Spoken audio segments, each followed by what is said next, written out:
Ricardo, a minha escolha, inclusive, da residência, aonde fazer residência, já era um pouco linkado com o meu perfil e talvez nem naquele momento eu nem sabia muito bem assim o que eu queria exatamente, mas era muito linkado com o meu perfil, né?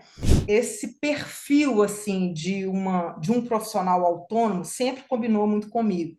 Então, a própria residência do Mater Dei, ele era mais inclinado para isso. Então, E a por bolsa, exemplo, Lidiane? pois é, isso que eu ia te falar, olha que interessante. Agora eu acho que é até diferente, mas na época a residência ela não era credenciada pelo MEC, a residência do Mater Dei. Uhum. Assim, não tinha, porque quando ela é credenciada, tem um tanto de regra que você tem que seguir, inclusive até o valor da bolsa, né? Então, o Mater Dei, como ele tem um perfil muito dessa questão autônomo, como é que era com a gente? A gente tinha uma bolsa assim, eu acho que era assim, devia ser 20% do valor da bolsa, que era a bolsa oficial do MEC, só que a gente tinha a possibilidade de fazer produção. Então, como a gente estava lá dentro do Mater Hum. Dei, eu tinha condição de auxiliar, a cesárea que eu entrava, aí a gente era vinculado à cooperativa lá que recebia de todos os convênios e a gente fazia a produção. E muitas das vezes, eu vou te falar assim, que dificilmente, algum mês meu da residência, eu recebi menos do que a bolsa do MEC. Às vezes duas vezes mais, às vezes três vezes mais. E porque, não é porque chovia, porque isso combinava com o meu jeito, sabe? Assim, eu achava bacana Uhum. essa coisa de ter que ir atrás, de ter que conseguir, sabe?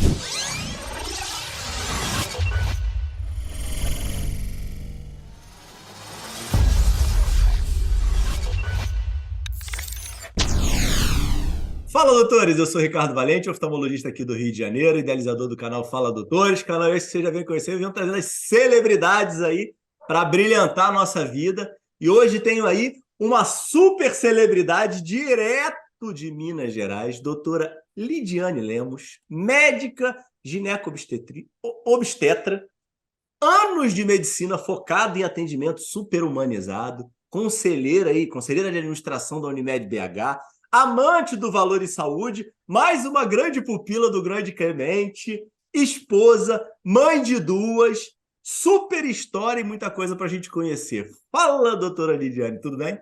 E aí, Ricardo, tudo bem? Boa noite. Prazer estar aqui falando com você. Da sua lista aí, só uma coisa que não está certo, né? Celebridade, nós só temos uma aqui, que é você. O resto, o resto eu assino embaixo. Um prazer De estar aqui forma, falando com algu- você. de forma alguma, honra e prazer. Eu falo para todo mundo hoje que todos os episódios que começam com a pitada da humildade são os melhores, o que eu mais gosto de fazer. Então vamos embora, vamos com tudo. E já quero saber uma coisa, porque eu acabo fazendo umas perguntas para me situar previamente e descobri que a doutora Lidiane é amante da literatura. E aí, da onde vem essa conexão? Onde é que começa aí esse amor aí pelos livros? Oi, Ricardo, realmente, literatura foi uma coisa que sempre rondou minha vida, sabe? Começou há muito tempo mesmo, da época de colégio, época de escola, às vezes até aquele início lá por obrigação, né, de ler, mas isso é uma coisa que foi me tomando, assim, um gosto que foi me tomando, e isso sempre fez parte da minha vida, sabe? Então, assim, a busca de novos autores, já participei de oficina de literatura, tenho grupos de amigos que a gente várias vezes ia para festival literário, então, isso é uma coisa que sempre rondou a minha vida. E quando isso assim apareceu e foi, né, e foi crescendo ao longo do tempo, é muito engraçado porque eu achava isso que era muito à parte, era um hobby. Com o tempo, eu fui vendo como é que isso foi entrando na minha vida toda, sabe? Assim, a literatura, como é que me ajudou em várias coisas, principalmente na carreira médica.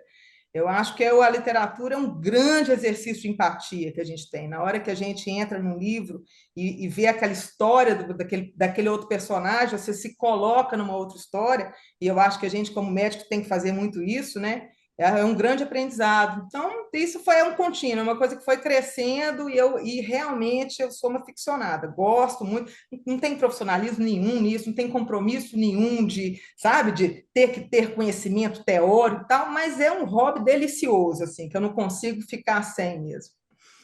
E me diz o negócio. Eu gosto muito de pensar na nossa origem para a gente chegar onde a gente é hoje, né?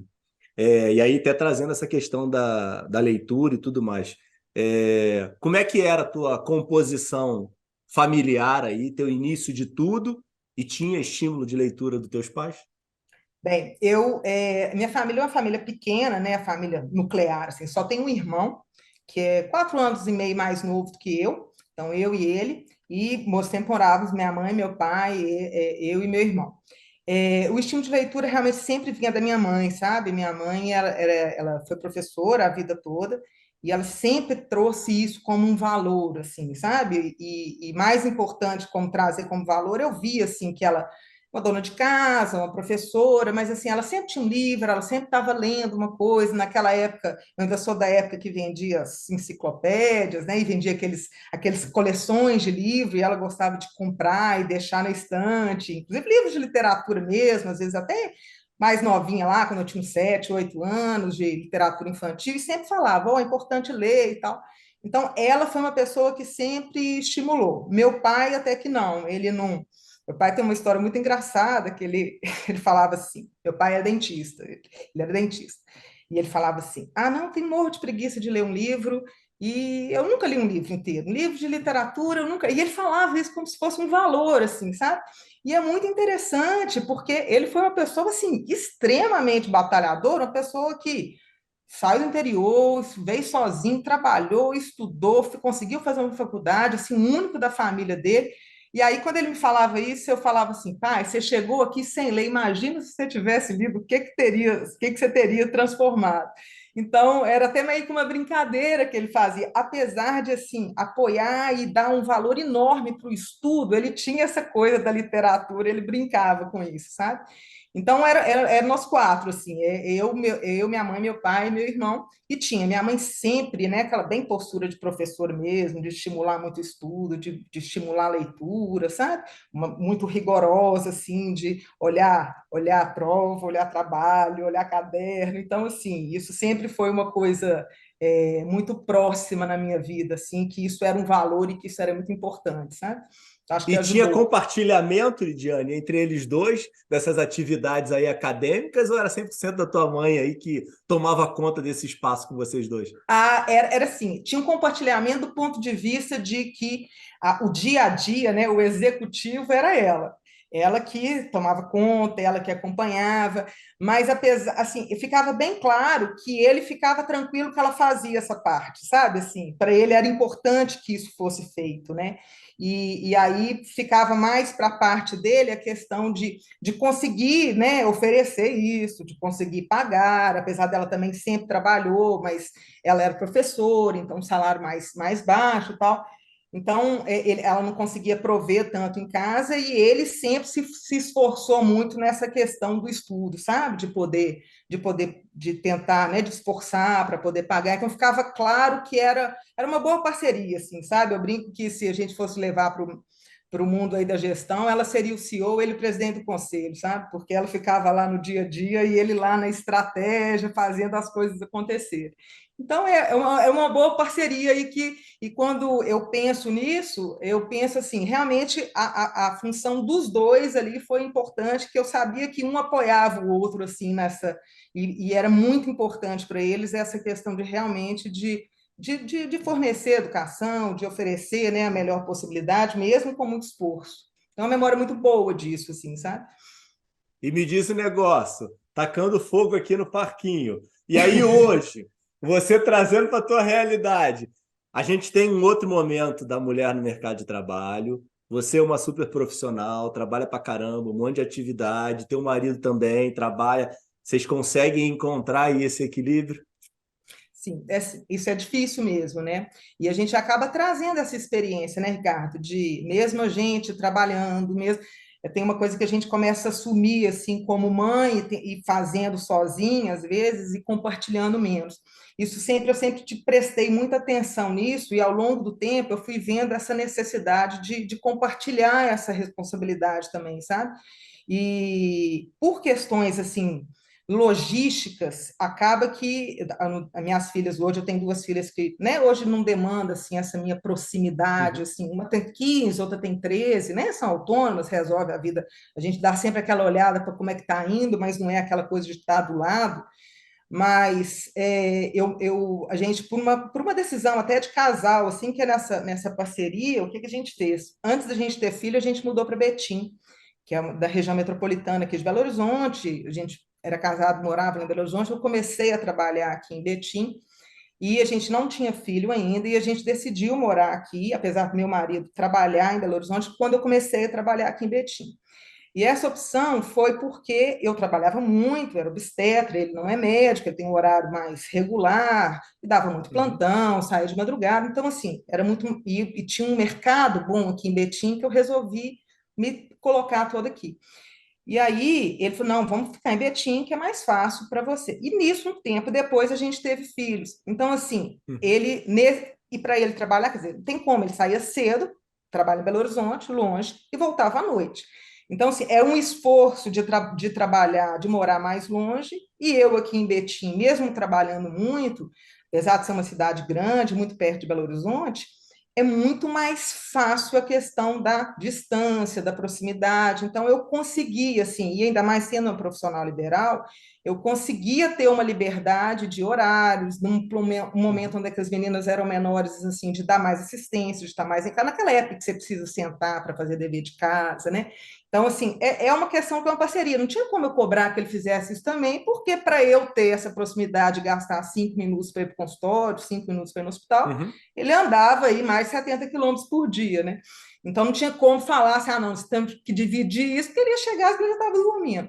Então, nessa coisa muito assim do operacional, acabou sendo eu mesmo, até por essa questão logística, e até por essa parceria que a gente firmou mesmo, assim, né? Mas a responsabilidade do ponto de vista assim, de ver como é que as coisas estão caminhando, ou uma coisa ou outra que precisa de uma atenção diferente, ele compartilha bem, assim, sabe? Uhum. E aprendi assim que pai também pode ir em reunião de escola, é muito interessante Sim, isso. Às sim. vezes você não vai, às vezes ele vai. Então, eu acho que nós conseguimos compartilhar um pouco isso, mas é lógico que a minha presença nisso assim foi maior. Acho que por E ele essa questão e logística, o coitado continua indo para Belo Horizonte ainda? nós mudamos para cá em 2005. Nós estamos em 23, tem 18 anos, né? Que a gente mora aqui. Rapaz, vou fazer um hashtag aí, pô. Traz o Tá cara para vendo? perto, poxa vida. Pô, Aí, fazer assim, uma campanha, pô. teve um período assim, aí na pandemia, aí ficou mais, né, home office, ele trabalha na área de construção civil, e a construção civil, eles são muito não aderiram muito a isso e tal. Aí teve um tempo que ficou mais, mais assim no dia a dia mesmo, de sempre a vida dele foi mais relacionada. Mas ele está acostumado, ele não reclama mais, não. Ele está Mas são super acostumado. 70 ida e volta ou Não, 70 para ir, 70 para não, 70 voltar? ida e de volta. Não, não não é longe. Para a gente comparar isso com São Paulo e Rio, né? Tem locais que são É muito mais verdade. longe, né? O problema é aquela questão de trânsito, né? Porque é uma região metropolitana, então, assim, trânsito é muito ruim, é uma BR que parece uma avenida. Então, para você conseguir sair, assim, do estresse, você tem que sair muito cedo, voltar muito tarde, né? Então, assim, Você viu como é que as tanto. pessoas são, doutora? Foi só eu botar o coitado na frase que você já começou a maltratar. Já foi diminuindo. Já foi falando que não é desse jeito. Não, também não pode dar tanta colher de chá assim, não, né, Ricardo? Tá, mas me diz um negócio. Voltando aí para tua infância, como é que era Sim. desempenho escolar? Você sempre foi uma aluna que nunca deu trabalho para teus pais?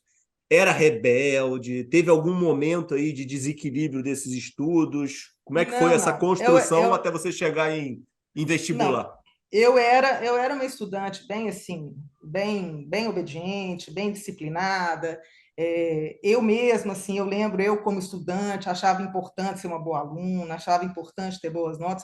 Nunca fui a CDF, a primeira, nada. Isso não, nunca, né, o top não. Mas sempre fui uma aluna assim muito obediente mesmo, disciplinada. Nunca tive problema nenhum assim de escola. Minha mãe nunca teve que intervir, sabe? Não, isso foi um contínuo, assim, de lembrar dessa questão da escola como uma responsabilidade muito interiorizada para mim, sabe? Eu acho que eles me passaram essa questão que naquele momento, assim, o meu objetivo, a minha responsabilidade, o estudo era uma coisa importante, e eu cresci com isso bem marcado na minha vida, sabe? Uhum. Aí depois, né, fui para o vestibular e aí fiz vestibular, e aí a gente já vai fazer vestibular de medicina, que é um vestibular que a gente sabe que é difícil, então você sabe que não tem jeito de levar meio na flauta, né? Então aí você tem que ir mais próximo aí do vestibular, ainda ficar mais sério, Tem né? porquê da escolha da medicina? Ô, Ricardo, você sabe que assim, eu até mais ou menos o segundo ano lá do segundo grau, eu não tinha decidido, mas eu estava meio que indo para fazer odontologia. Meu pai é dentista, né? Mas não era influência dele, assim, ele nunca falou, sabe? Eu sempre fui mais dessa área de biológicas mesmo, e isso já era uma coisa. Uhum. E aí eu estava meio na área de ir para odontologia. Ele nunca falou, nem falava assim, nem que não. No início do terceiro ano, eu não sei porquê, eu não lembro assim essa virada, que aí eu virei para fazer medicina. E aí, quando eu falei que ia fazer medicina, ele falou assim: que bom, eu preferia que você fizesse medicina do que odontologia. Então, só quando eu falei depois que não ia fazer. Mas realmente não assim, eu não tenho assim, tem alguns familiares, tem um tio assim muito próximo, assim, uma pessoa que eu admiro bastante, que é médico, mas assim, eu não tenho essa tradição de familiares médicos, sabe? Viver no mundo com tanto de médicos ao redor, não tenho, não, sabe? Isso, e nunca, depois dessa primeira vez que eu troquei odontologia por medicina, nunca mais tive dúvida. Durante todo o curso de medicina, assim, nunca repensei isso, nunca achei que essa escolha tivesse incorreta. E Uhum. agora, já com 23 anos de profissão, continuo achando que eu acho que eu fiz uma boa opção, sabe? Eu sou bem feliz, assim, com a minha escolha, né? É lógico que as coisas cada vez estão mais difíceis, mas, assim, eu sinto feliz, assim, com essa profissão médica, sabe? Eu realmente sinto feliz nesse meu dia a E dia. você entra direto para o FMG? Não, eu acabei o terceiro ano, aí na época, assim, né, que a gente do vestibular, não, tinha aquela coisa que você não fazia uma prova geral que você pode fazer para, né, ir para todo lugar. Era cada faculdade uma prova, Uhum. né? Agora, em Minas, aqui, acho que em Belo Horizonte, agora, não sei se tem 6 faculdades, 7. Na época que eu fiz, que foi 93, Uhum. 93, final de 93, que eu fiz vestibular, aqui tinha, assim, essa Federal Ciências Médicas. E aí eu nem fiz ciências médicas porque e não sei se meu pai teria condição de pagar, sabe? Não, ele não Uhum. teria condição de pagar. E se pagasse, assim, ia ser com muito esforço. A minha família era assim, classe média, média mesmo, assim, né? Então, era uma faculdade de medicina muito caro. E aí, no primeiro ano, eu nem fiz ciências médicas, eu fiz só na Federal, só em Belo Horizonte, não fiz nenhuma outra cidade. Passei, aqui na época eram 2 etapas, passei para a segunda etapa, fui bem na primeira etapa, e chegou na segunda etapa, eu não passei por 3 pontos. Eu lembro disso direitinho, tem umas Putz. coisas que ficam marcadas, né? Tem umas coisas que me marcam. Eu lembro que a nota que eu fiz, que eu não passei, foi a maior nota da educação física na UFMG, que foi a nota que eu não Uhum. passei, sabe? E mesmo assim, 3 pontos, acho que tinha assim, umas 40 pessoas na frente, né? Uhum. E apesar de ter muita vaga. Aí, aquilo ali, assim, na época, foi uma traulitada, né? Foi uma traulitada, ainda mais quando você vai bem, né? Melhor você não Sim, sim, passar sim. quando você vai mal. Mas foi um grande aprendizado. Esse ano foi muito bom, sabe? Por quê? Aí, no outro ano, eu fiquei o ano inteiro estudando, de novo com a mesma questão, queria fazer só na federal, e aí vem a questão do meu pai. Meu pai, quando estava no segundo semestre, ele virou para mim e falou assim: Você pode fazer inscrição nas ciências médicas? Eu falei assim: Pai, eu não vou fazer, é muito caro, vai ficar. Você pode fazer inscrição nas ciências médicas. Se você não passar na federal e passar nas ciências médicas, eu vou. E eu falei assim: Pai, não tem, não, você pode fazer. Foi muito bom, porque o que aconteceu? O vestibular das ciências médicas era um pouco antes da federal. Então, e acabou que eu tinha passado, eu passei nas ciências médicas, e quando eu fui para fazer o vestibular da federal, eu já tinha passado. Então, dava aquela sensação assim: ano que vem, estudar para Sim. cursinho de novo eu não vou, né? Então, e aí dessa segunda vez eu passei. Aí tinha passado as ciências médicas, mas aí eu passei na federal nessa segunda vez. E aí eu fui fazer federal. Esse negócio é tão, esse peso dessa questão do vestibular e isso é tão marcante na minha vida, Ricardo, que eu acho que vem disso que você me perguntou aí, qual que era esse peso da questão do estudo. Eu acho que assim, essa responsabilidade era tão introjetada que eu tenho um sonho repetido, assim, já tratado em análise muitas vezes, mas que é sempre assim: E se eu não passar na prova e ano que vem tiver que fazer a mesma coisa? Esse roteiro desse sonho aparece Uhum. direto, assim, sabe? Acho que de tão, assim, aquele desespero, de falar, não é possível, mais um ano, né? De tão forte que foi isso. Então, foi um aprendizado muito grande. Eu acho que, assim, Uhum. lógico, quando você tem 18 anos e não passa no vestibular, você só fica com muita raiva, muito decepcionada, mas, assim, ter tido um ano de organização, né? Um ano de estudando sem estar no colégio, né? De ter visto que, não, realmente eu fui bem, eu estudei antes do vestibular, mas talvez se eu tivesse estudado desse jeito aí, desde o primeiro ano, teria sido mais fácil, né? Então, assim, foi um amadurecimento, né? Que na hora a gente não consegue ver, mas que com o tempo a gente vê como é que é um ganho mesmo para a gente. Então, e não demorou muito para eu notar isso, não, sabe? Tipo assim, acho que no primeiro ou segundo ano da faculdade eu já consegui ver o ganho que foi essa primeira barreira, assim, e ter que passar por isso, assim, sabe? Então, essa é a minha E história aí do vestibular. os anos de faculdade foi de uma forma mais holística? Você abraçou a medicina como um todo? Já começou a focar em alguma área? Teve algum desespero durante os 6 anos? Como é que. Aí, de novo, vem a mesma coisa. Igual você me perguntou o porquê da medicina, a ginecologia entrou da mesma forma, Ricardo. Eu, assim, como eu falei, eu tenho um tio que eu admiro, mas que nem é ginecologista, ele é pediatra. Não tem nenhuma pessoa, assim, para como transferência eu senti essa questão pela ginecologia, mas já lá no segundo ano, aqui no quarto período, quinto, eu não tinha nem feito ginecologia ainda na faculdade, estava ainda na área mais básica e tal. E pus na minha cabeça que eu queria fazer ginecologia. E fui vendo tudo, vendo as outras matérias, mas sempre tinha aquela coisinha lá no fundo que eu gostava e gostava tanto da ginecologia quanto da obstetrícia. E aí, logo cedo, lá para o quinto, sexto período, né, no início do terceiro ano, eu já comecei a fazer estágios na área de ginecologia. Tinha duas grandes maternidades em Belo Horizonte, assim, que tinham programas de estágio muito bem estruturado, tanto teórico quanto prático. Aí que você podia pôr a mão na massa, entrava nos partos, entrava na cidade. E aí, desde então, eu passei a faculdade já definida que ia fazer ginecologia. Lá para o décimo período, quando já estava chegando, aí eu tive uma crise. Eu falei, gente, será que eu parei de olhar as outras coisas? Será que eu foquei muito na ginecologia? Né? Será que não tem que. Tinha outras áreas que eu gostava, mas será que eu não vi? Aí eu me dei uma crisezinha assim. Aí eu mantive os estágios de ginecologia, mas fui aprofundar em estágios de outras coisas. Aí fui para CTI, sabe? Aí fiz assim, aí esses últimos 2 anos, um ano e meio, assim, e eu vi, não, é ginecologia mesmo. E aí eu já formei, assim, querendo fazer ginecologia e como a medicina, que eu falei, assim, que eu sou feliz aí na escolha, e a ginecologia também, eu gosto muito dessa especialidade, ginecologia e obstetrícia. E sempre trabalhei, assim, saí da faculdade, eu fiz residência direto e sempre trabalhei como especialista mesmo, como ginecologista e obstetra. E você faz mais gineco, faz mais obstetrícia? Como é que é isso? Não Ó, tem aí vem a divisão? questão da trajetória, né? Eu sempre há muito tempo assim, atualmente eu não estou fazendo obstetrícia do ponto de vista assim de parto, de hospital. Tem uns 4 anos que eu parei, né? Aí entram por outras escolhas, entram por, né, compromissos Mas na pessoais, tua profissionais, jornada você mas fazia. muito, eu dei muitos anos de plantão, eu fazia, além do plantão, atendimento das minhas pacientes, foi mais ou menos, foi de 2018, tem pouco tempo, 2018, 2019, que eu parei.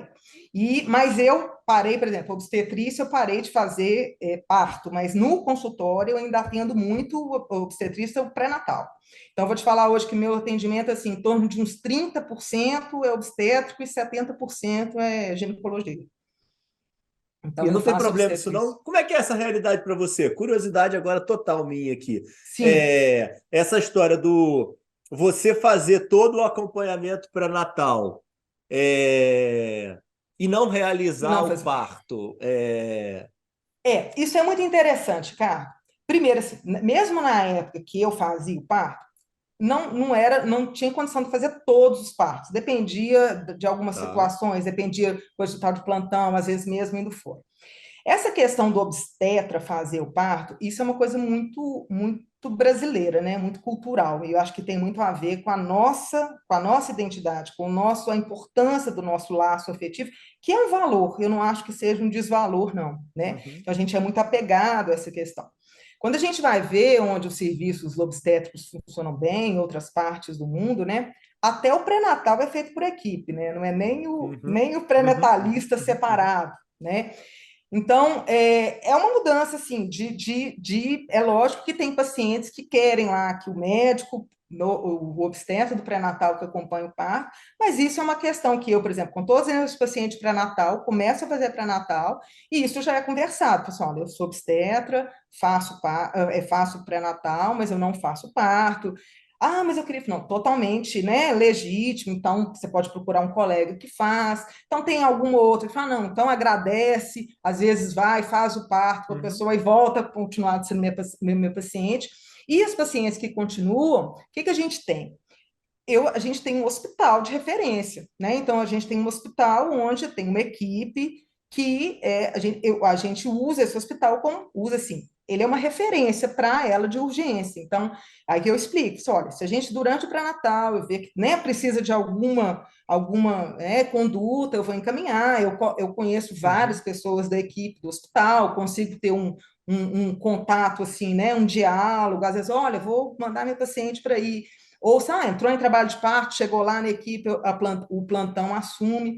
E se a gente pensar mesmo do ponto de vista assim, entra até um pouco no que a gente já conversou muito e já discutiu na questão de qualidade, valor. Muitas vezes eu penso, sabe, Ricardo, assim, uma equipe bem estruturada, uma equipe, por exemplo, de obstetra bem estruturada ali, às vezes a assistência pode ser muito melhor, né, Total. do que você ter que, né, adequar ali para o médico sair, deixar tudo para então, a gente vai. Eu sou muito transparente nisso com a paciente, sabe, Ricardo? Assim, tanto quando eu fazia, agora, dessa questão, né, de como que é a logística, eu sou muito transparente com isso, mas, assim, como eu estou falando, eu já tenho quase 5 anos que eu trabalho dessa forma, e, assim, e continuo fazendo 30%, assim, muito pré-natal, sabe? Tem muito Uhum. atendimento pré-natal, muitas pacientes que fazem o pré-natal inteiro, e eu acho que existem caminhos para todas as realidades, né? Talvez para algumas Uhum. pacientes isso não vai atender. Eu tenho pacientes assim que já tiveram parto comigo e depois o outro parto eu já não fazia. Então, um fez Uhum. comigo, o outro fez o pré-natal, sabe? Eu já ouvi de paciente falar assim: ah, não, eu fico seguro, eu fico tendo segurança aqui com pré-natal, eu tenho segurança com você, isso já me deixa Uhum. tranquila. Então, isso é um caminhar, sabe? Acho que Mas tem uma característica também muito relevante, né, que a gente precisa levantar aqui, que é a história da cesárea do parto normal, né? Fazendo um paralelo com o mundo, né? Como a gente tem um sim. número absurdo de cesáreas no Brasil, acaba que vira um procedimento cirúrgico, né? E muitas vezes a pessoa quer fazer uma cirurgia com o cirurgião pré-determinado, né? E já o parto normal, né? Tem toda uma outra estrutura, né? Não, e inclusive, eu acho que um dos nossos motivos de índice cesárea tão grandes, que nós já chegamos, nós estamos diminuindo, mas nós chegamos, tem muito a ver com essa cultura da personificação do obstetra, né? Então, assim, porque acaba ficando muito, né, mais fácil de você adequar essa demanda. Por isso que quando eu falo que às vezes um médico lá, uma equipe de obstetra, ele está lá, ele vai chegar às 7, ele vai embora às 19, não vai, né? Então, para ele é diferente de um médico que vai largar tudo, largar o consultório e chegar e ficar o dia inteiro. Então, eu acho que muito dos nossos índices tem a ver com essa. Porque quando a gente pega isso, principalmente quando a gente pega privado, né? Os índices são muito maiores, justamente por essa Sim. liberdade assim de conduta, sabe? Então, é uma coisa assim que eu não sofro com isso de não poder oferecer isso para os pacientes hoje. Uhum. Já fiz muito, gosto muito, mas eu não acho que tem uma perda, assim, sabe? Quando a gente tem uma equipe bem formada, eu acho que a gente tem que estruturar esses serviços, assim, de atendimento, estruturar bem as equipes, estruturar bem a questão de remuneração, sabe? Que eu acho que tem grande chance da gente entregar um pouco mais de qualidade, sabe? Me diz o negócio, a especialidade, você falou que ela foi aparecendo, foi criando, mas teve algum encantamento pelo parto em si? Isso é algo que eu pergunto Tenho, muito para vocês, né? eu tenho uma história pessoal assim com a questão do parto, que foi muito interessante. Eu já estava na faculdade, já tinha até resolvido que ia fazer ginecologia, então não acho que foi isso, mas isso com certeza foi um pontapé. Eu morava numa casa e ela tinha 2 andares. E a funcionária lá da minha mãe, ela morava com a gente muitos anos e morava aí no andar de baixo, tinha 2 andares, ela morava no andar de baixo, tinha um quarto lá e tal, uma suíte. E aí ela muito tempo com a gente, aí engravidou, tinha um namorado, engravidou, e aquela coisa, né? Ficou, não tinha ninguém na família, a família dela era do interior, longe de Belo Horizonte. Minha mãe virou, falou assim, já era um namorado fixo, minha mãe virou e falou assim, olha, você pode, se quiser ficar aqui, ok, né? Não, se você quiser ficar aqui, ter o neném aqui, não casa só por isso não, o que você quiser. Uhum. Afinal das contas, ela escolheu que realmente não ia casar com o namorado, ia ficar lá e que ia ter o neném lá. E aí um dia minha mãe acordou cedo, assim, desesperada. Johnny, Johnny, Johnny. Essa moça tinha tido parto nesse quarto. Ela passou mal e não chamou ninguém. Ela não chamou ninguém, não chamou minha mãe, não chamou ninguém. E minha mãe acordou, estava só eu e minha mãe em casa. Minha mãe acordou e achou estranho. Falou assim: nossa, a Cida não subiu e tal. Ela estava no final da gravidez e tal. Aí minha mãe desceu, bateu assim no quarto. Ela não abriu, a mãe ficou preocupada. Falou que abriu, quando abriu a porta assim, o neném estava no chão, o quarto todo sujo de sangue, o neném, o cordão e a placenta no chão, e ela pelada em cima da cama. E aí minha mãe ficou sem saber o que fazia, aquele desespero foi lá me acordar. Eu era só estudante de medicina no início, também sabia fazer nada, né? Aí, quando eu cheguei lá, aquela coisa assim, aí a gente pegamos a coberta, enrola, a sorte que o neném estava vivo, né? Então, assim, que dá Eu tava uma tenso para ouvir o final da energia, né? história aqui, pô. Não, Não, o neném tava chorando, assim, aí nós pegamos o neném, embrulhamos o neném, aí chamamos vizinha, aí chamou a ambulância, e aí até a ambulância chegar para pegar ela, eu e uma vizinha fomos Você é levando o boa de contar a neném. história. Você podia falar desde o início que ele tava chorando, hein, pô. Você não falou, omitiu essa Não, parte para não. criar uma atenção. Então assim, aí deu tudo certo, assim, sabe? A gente não sabe. Depois o namorado falou que ele estava lá com ela e ela falou que estava passando mal, que estava sentindo um pouco de dor. Ele virou para ela e falou assim: qualquer coisa você chama aí a sua patroa e tal. Mas acho que ela era muito quietinha, assim, não chamou. Uhum. E hoje eu acho que ela teve, até depois, pelo quadro, até depois vendo retrospectivamente, um tempo depois. Eu acho que ela teve, a opressão dela aumentou, eu acho que ela teve um quadro de eclâmpsia, sabe? Eu acho que ela teve uma condição, Uhum. tanto que ela teve um momento pós, assim, e quando ela chegou lá na maternidade de ambulância, eu já estava lá com o neném, no final das contas deu tudo certo, inclusive essa neném ficou na minha casa até 9 anos de idade depois, sabe? Outro dia eu vi tava mais, acho quase fazendo 30 anos, e aí a gente tem contato dela. Então, é uma história muito legal, assim, tem tudo a ver com. Mas eu já tinha escolhido, sabe? Mas eu tive. Essa minha primeira experiência foi essa, domiciliar em casa, tendo que dar assistência para o neném e para uma mãe que eu não sabia nada que tinha que fazer e que deu tudo certo, assim, sabe? Mas você vê como é que é a realidade, como é que é a dificuldade que a gente tem na saúde, né? Provavelmente ela não teve o acompanhamento adequado, né? Que deveria ter dentro da estrutura, por mais que vocês tenham Ela até auxiliado estava aí. fazendo para Natal, sim, sabe? Ela estava fazendo para Natal Ah, direitinho, fazia? tinha, tava. Eu acho que ela teve um quadro assim, aquelas de pré-eclâmpsia tardia, teve um aumento, e aí Entendi. teve uma eclâmpsia, parece sim. Ela fazia, ia, tinha, tanto que quando a gente chegou na maternidade, com tudo dela, o cartão de pré-natal, tudo, estava tudo direitinho. Mas teve foi uma surpresa. Eu lembro que eu fiquei assim uns 2 dias com aquela imagem, 2 dias não, né? 2 dias agudo, mas muito tempo com aquela imagem na minha cabeça, sabe? 2 dias Aquela você não imagem. dormiu, né? Eu fechava o olho, via aquele neném no chão, aquela lagoa de sangue, sabe? Ficou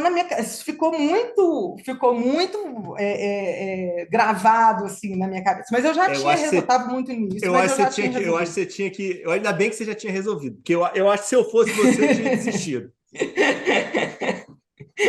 Mas deu vontade de Tá, falar me assim, diz um deixa eu negócio. saber o que que faz. E aí, em que momento que você casa nessa história? Eu casei, eu estava no segundo ano da residência. Eu estava na R2. Na Ah, você época, hoje a termina gente. a faculdade. Ah, não, essa aí você já Isso. tinha começado a namorar, né? Ah, não, eu comecei a namorar, eu estava no quarto período da faculdade. O coitado aí que Quarto vai para Belo período. Horizonte, o O coitado te coitado, enrolava, né? Poxa vida. o coitado, não nem me enrolar, né? Eu tinha 19 anos quando comecei a namorar com ele, estudante de medicina, né? Ele é um pouquinho mais velho que eu, 6 anos mais velho que eu, mas ele já trabalhava, mas eu estava na faculdade de medicina. Ah, então era Então, você que enrolava ele, pô. eu que enrolei, Você eu, que falei, não queria casar, né? eu tenho que formar primeiro, né? Então, eu comecei a namorar, estava no quarto período da faculdade, e aí, quando chegou no R2, que foi 2002, aí a gente já tinha, né, 6 anos de namoro e tal, e foi quando eu casei. Então, eu casei com ele no início do meu R2. Na época, ginecologia e obstetrícia hoje são 3 anos. Quando eu fiz, eram 2. Então, eu ia terminar a residência no final do ano. Depois, eu fiz até um R3, mas assim, extra, mas na época era R2. Então, e não era muito comum, né? Assim, porque aquela vida de residente, né? Claro. Ainda mais obstetrícia, eu fiz residência aqui em Belo Horizonte no Hospital Mater Dei. O Hospital Mater Dei tem uma tradição muito grande. Aliás, os fundadores são ginecologistas, né? Então, assim, tem eles já fazia estágio lá há muito tempo, lá em outra maternidade. Então, uma residência muito rigorosa, assim, do ponto de vista tanto de teórico quanto prático, uma carga muito pesada. E não era, eu lembro que da minha turma, por exemplo, assim, eu era a única que era casada, a única que casou na residência, sabe? Uhum. Todo mundo todas eram solteiras. Mas, assim, foi super tranquilo, assim, para o nosso início de casamento, eu estar na residência, sabe? Então, foi em abril que a gente deu muito certo, porque era o seguinte, eu estava na residência, dava aquele tanto de plantão, quando a gente tinha uns 3 meses de casado, ele recebeu uma proposta para trabalhar na Cesita, que era Patinga, que é aqui perto, então ele ia segunda, voltava sexta. Ele chegava sexta, eu estava de plantão. Aí, sábado, dormia para recuperar do plantão. Aí eu brinco que aquele início de casamento que é difícil, aquela adaptação, a gente não se encontrava. E a gente iniciou o casamento dando valor para o tempo de estar junto, sabe? Eu acho que talvez isso ajudou ter 20 e poucos anos de casado, sabe? Então era muito engraçado. A gente encontrava com um ano, se encontrando só no sábado à noite, domingo eu voltava para Cesita. E você sai de casa quando casa? Ou antes disso vocês já moraram juntos? Não, não, não. Eu morava na casa dos meus pais. Eu morava na casa dos meus pais, ele morava sozinho, porque a família dele não é daqui, a família dele é do interior, aí ele trabalhava, morava sozinho, e aí eu morei na casa dos meus pais quando eu casei e para morar com ele. Aliás, eu falo isso até hoje. Eu falo bem aberto, assim, eu tenho uma coisa que eu não fiz na vida, que eu sempre quis fazer, era morar sozinha. É uma coisa assim, eu tenho um desejo de morar sozinha, sabe? E assim, eu adoraria, eu ainda brinco com ele, assim, agora, nem se a gente separar, as meninas vão ficar comigo, elas vão morar comigo, então, assim, não vou ter chance. Não tem mais Mas é uma jeito. coisa, não tem mais jeito, não tem volta, né? Não tem volta. Sempre tenho isso, às vezes tem algumas pessoas, tem uma prima mesmo agora, de 31 anos, menina super bacana, engenheira e tal, aí foi trabalhar em São Paulo, foi trabalhar em uma cidade do interior bacana aqui de Minas, foi que delícia, gente, ir morar. Gosto muito da minha vida de casado, gosto da casa cheia, mas é uma coisa que eu não fiz na vida, foi isso. Então, tempo assim de morar E, sozinha. e me diz o negócio, esse momento, hoje a gente vê de uma forma diferente, né? Que é a questão de ter que sair do nosso centro, ir fazer algum curso fora. No teu Sim. momento, todo esse teu caminho, essa tua jornada foi focada. Você não teve nenhuma vontade, tipo, pô, vou para São Paulo, vou fazer alguma coisa fora do país. Eu tive vontade, sabe, ô Ricardo? Eu tinha vontade de fazer alguma coisa fora, sabe? Depois da residência, eu tive essa vontade de fazer alguma especialização, passar algum tempo fora, mas acabou não acontecendo, porque como eu já estava casada, aí tinha que, né? Tinha que linkar, assim, de dar certo, né? Se fosse mais tempo para os dois. E aí acabou não acontecendo, assim, nem para fora, Uhum. nem outra, nem outra. Então, só coisas curtas, né? Um curso ou outro. Sim, sim. E aí isso foi muito interessante, porque isso era um desejo meu, e aí anos depois, aí já mais tempo de casada, com uns 8 anos, 9 anos de casada, a nossa primeira filha estava com 1 ano, tinha acabado, e assim, né? E aí, você vê, eu fiquei 6 anos de namoro, depois de 6 anos de casado, que nós fomos ter filho, porque nós casamos, estava na residência, né? Então, demorou, apesar de ter esse desejo mais tempo, e programei assim para ter uma tranquilidade maior assim, né, nesse momento assim da maternidade. E aí, quando ela estava mais ou menos aí com 1 ano, ela fez 1 ano, né? Ele recebeu uma proposta de ficar 3 anos fora, em Luxemburgo, sabe? E aí era num momento assim, foi outra coisa que a gente teve que de novo acertar essa questão da parceria, né? Porque uma coisa é 1 ano, né? 1 ano, um vai, Sim, outro vai. lógico. 3 anos não tem jeito, né? Assim, ou vai os dois, ou e com a filha de 1 ano, aí já era um. E aí foi outro momento, assim, e também para ele era uma situação que poderia ser bem interessante também, que apesar dele também não estar totalmente resolvido, assim, se gostaria, e eu lembro que eu pensei, gente, por que isso não veio 6 anos atrás, né? Seria exatamente, né, se eu, né, acabando a residência ali, eu falei, vamos, eu vou fazendo os cursos, vou seguir algum serviço, ia ser muito mais, dava para agora, naquele momento, com a vida minha profissional já estabelecida, com a filha de 1 ano, né? 3 anos não dá tempo nem de você revalidar o diploma e ficar lá, né? Então, acabamos por escolher em não ir. Mas que, na verdade, assim, foi até uma escolha, depois a gente viu, assim, que foi muito importante, porque logo depois, assim, 1 ano e meio, 2 anos depois, nós dois fomos muito demandados aqui pelos pais, pelos nossos pais, tanto os meus quanto dele, do ponto de vista de saúde e tal, sabe? Ia ter sido muito complicado se a gente estivesse fora. Então, muito mais complicado do que a nossa questão nuclear, assim, sabe? De filha, a minha profissão e ele. Então, ia ter sido muito complicado se a gente tivesse fora. Então, foi acertado, assim, né? Eu acho que não tem decisão que é certa ou decisão que é errada, né? Eu acho que, assim, porque é muito diferente você avaliar uma situação depois que já passou um tempo, depois que você já viu o que aconteceu, né? Então, acho que para cada momento, naquele momento da decisão, eu acho que a gente conseguiu avaliar bem e tomamos um caminho, e dentro daquele caminho que a gente tomou, nós fomos trilhando outros caminhos aí que foram bacanas também, sabe? Mas ia ter sido bem complicado, mais por essa questão de saúde dos nossos pais depois. Mas isso é a melhor coisa do mundo, né? Quando você consegue olhar para trás e tem É, certeza que tomou uma decisão acertada, né? com certeza, perdemos algumas coisas, obviamente, né? Não vou aqui Lógico, falar, né? Nossa, foi ótimo, lógico. lógico que não, né? Perdemos algumas coisas, mas não mas ganhamos outras, né? E vimos também na prática alguma situação que ia ser bem complicado para a gente se a gente estivesse fora, sabe? Aí eu acho um outro ponto que você está colocando que é muito importante, que é a história da parceria, né? Que é vocês, tipo, terem esse diálogo, né? E decidido em conjunto. Dificilmente você consegue construir essa história sozinha, né? Ou É, ele, né? isso não é fácil, né, Ricardo? Assim, isso demanda muito, né? Porque Não, de forma alguma. demanda de um, demanda de outro. Tem hora que um oferece mais, tem hora que o Lógico. outro oferece mais, né? Então, e até é interessante que até a minha vida profissional hoje, que é um pouco também tem um pouco relacionado não só à assistência, mas um pouco assim da gestão, tem uma influência dele também. Eu tenho aprendido como ele é da área de, né? Ele é um executivo, ele é administrador, contador, assim. Também me ajudou muito e me ajuda muito, assim, sabe? Eu brinco que ele é o conselheiro da conselheira, sabe? Assim, então, me ajuda muito, assim, do ponto de vista de, até inicialmente, até de dicas mesmo, de estudo, de leitura, de Uhum. formação, sabe? De discussão. Então, isso também é uma boa influência, assim, sabe? Que a gente tem, assim, que ele tem sobre mim essa questão da vida profissional, de tomando outros caminhos também, né, nessa área de gestão. E me diz um negócio. Depois de residência, tá formado, né? Aí os jovens médicos, infelizmente, eles têm esse sonho, né, de que a gente está pronto para o mercado, né?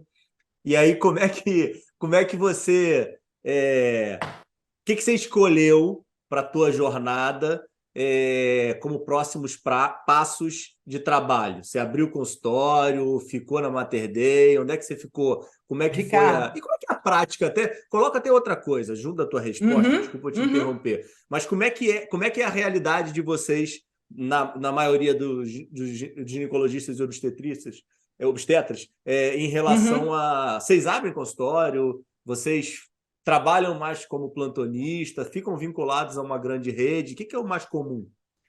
Ricardo, a minha escolha, inclusive, da residência, aonde fazer residência, já era um pouco linkado com o meu perfil e talvez nem naquele momento eu nem sabia muito bem assim o que eu queria exatamente, mas era muito linkado com o meu perfil, né? Então, por exemplo, eu fiz residência no Hospital Mater Dei, que é uma rede privada, que aí, logicamente, a gente tinha convênios com a maternidade do SUS, onde a gente, né, exercia lá muito plantão, punha mais a mão na massa e tal. Mas esse perfil, assim, de um profissional autônomo sempre combinou muito comigo. Então, a própria residência do Mater Dei, ele era mais inclinado para isso. Então, E a por bolsa, exemplo, Lidiane? pois é, isso que eu ia te falar, olha que interessante. Agora eu acho que é até diferente, mas na época a residência ela não era credenciada pelo MEC, a residência do Mater Dei. Uhum. Assim, não tinha, porque quando ela é credenciada, tem um tanto de regra que você tem que seguir, inclusive até o valor da bolsa, né? Então, o Mater Dei, como ele tem um perfil muito dessa questão autônomo, como é que era com a gente? A gente tinha uma bolsa assim, eu acho que era assim, devia ser 20% do valor da bolsa, que era a bolsa oficial do MEC, só que a gente tinha a possibilidade de fazer produção. Então, como a gente estava lá dentro do Mater Entendi. Dei, eu tinha condição de auxiliar, a cesárea que eu entrava, aí a gente era vinculada à cooperativa lá que recebia de todos os convênios e a gente fazia a produção. E muitas das vezes, eu vou te falar assim, que dificilmente, algum mês meu da residência, eu recebi menos do que a bolsa do MEC. Às vezes duas vezes mais, às vezes três vezes mais. E porque, não é porque chovia, porque isso combinava com o meu jeito, sabe? Assim, eu achava bacana Uhum. essa coisa de ter que ir atrás, de ter que conseguir, sabe? De estar disponível.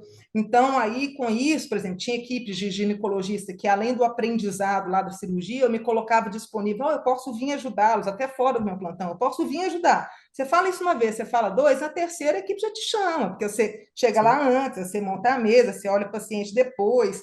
Então, aí comecei com isso, assim, tinha alguns grupos, assim, de equipe que eu participava, e com isso tinha um aprendizado prático também importante, e, além disso, um aprendizado do mercado, um aprendizado de lidar com o cliente privado, sabe? Então, Uhum. assim, então, a minha história aconteceu que quando eu terminei, como essa escolha da residência tinha a ver com isso também, que eu achava isso interessante.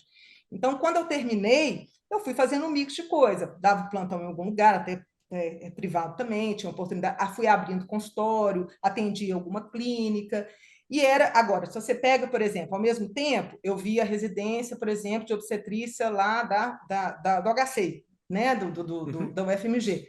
Então, aí você via que o pessoal seguia mais uma carreira mais acadêmica, que acabava a residência e ficava lá no mestrado. Eu até fui para o mestrado depois, acabei fazendo todas as matérias, colhi o sangue todo, depois acho que a única coisa que eu chutei o balde da minha vida foi o mestrado, que não dava conta da falta do jeito que o negócio não gira, sabe? Como o negócio era devagar, como é que você perdia tempo, isso não combinava comigo. Mas aí eu vi isso assim, que às vezes o pessoal ficava justamente porque ficava lá no HC o tempo todo, não estou fazendo assim, não é juiz de Sim, valor, sim. mas estou falando assim, ficava lá no hospital super referenciado, ótimo aprendizado, mas aí acabava a residência, ele não estava vinculado, não sabia nem como é que funciona o convênio, como é que você cobra, como é que você abre consultório, entendeu? Então, essa pergunta que você me fez, fazer o quê? Depende muito, às vezes, da trajetória, sabe, das pessoas. Então, por exemplo, no Mater Dei era muito comum, assim, eu via muito as turmas passadas de residência, todos os médicos sempre acabavam indo para o mercado dessa forma misturada, assim, abria consultório, dava um plantão, às vezes dava um plantão, às vezes até no serviço público. O que aconteceu comigo é que eu terminei a residência em 2002, no final de 2002, fiquei em 2003. Ainda fiz um R3 numa outra maternidade também privada aqui, e também fiz mais um desses vínculos. E 2004 foi quando eu vim trabalhar em Betim. Então foi pouco tempo depois. Eu já estava lá costurando minhas coisas, mas 2004 teve uma oportunidade aqui em Betim, que era a Unimed Betim, que estava precisando de uma ginecologista mulher. Tinha uma demanda reprimida aqui de atendimento muito grande. E Betim, para mim, não era uma outra cidade, porque a minha família era daqui, minha mãe era daqui de Betim, só que eu não cresci aqui, que minha mãe casou e mudou. Mas meu tio, que é médico, é daqui, é de Betim, então, assim, né, venho aqui na casa do meu tio, eu não tinha, assim, ia perto de Belo Horizonte, não era outra cidade, estava próximo.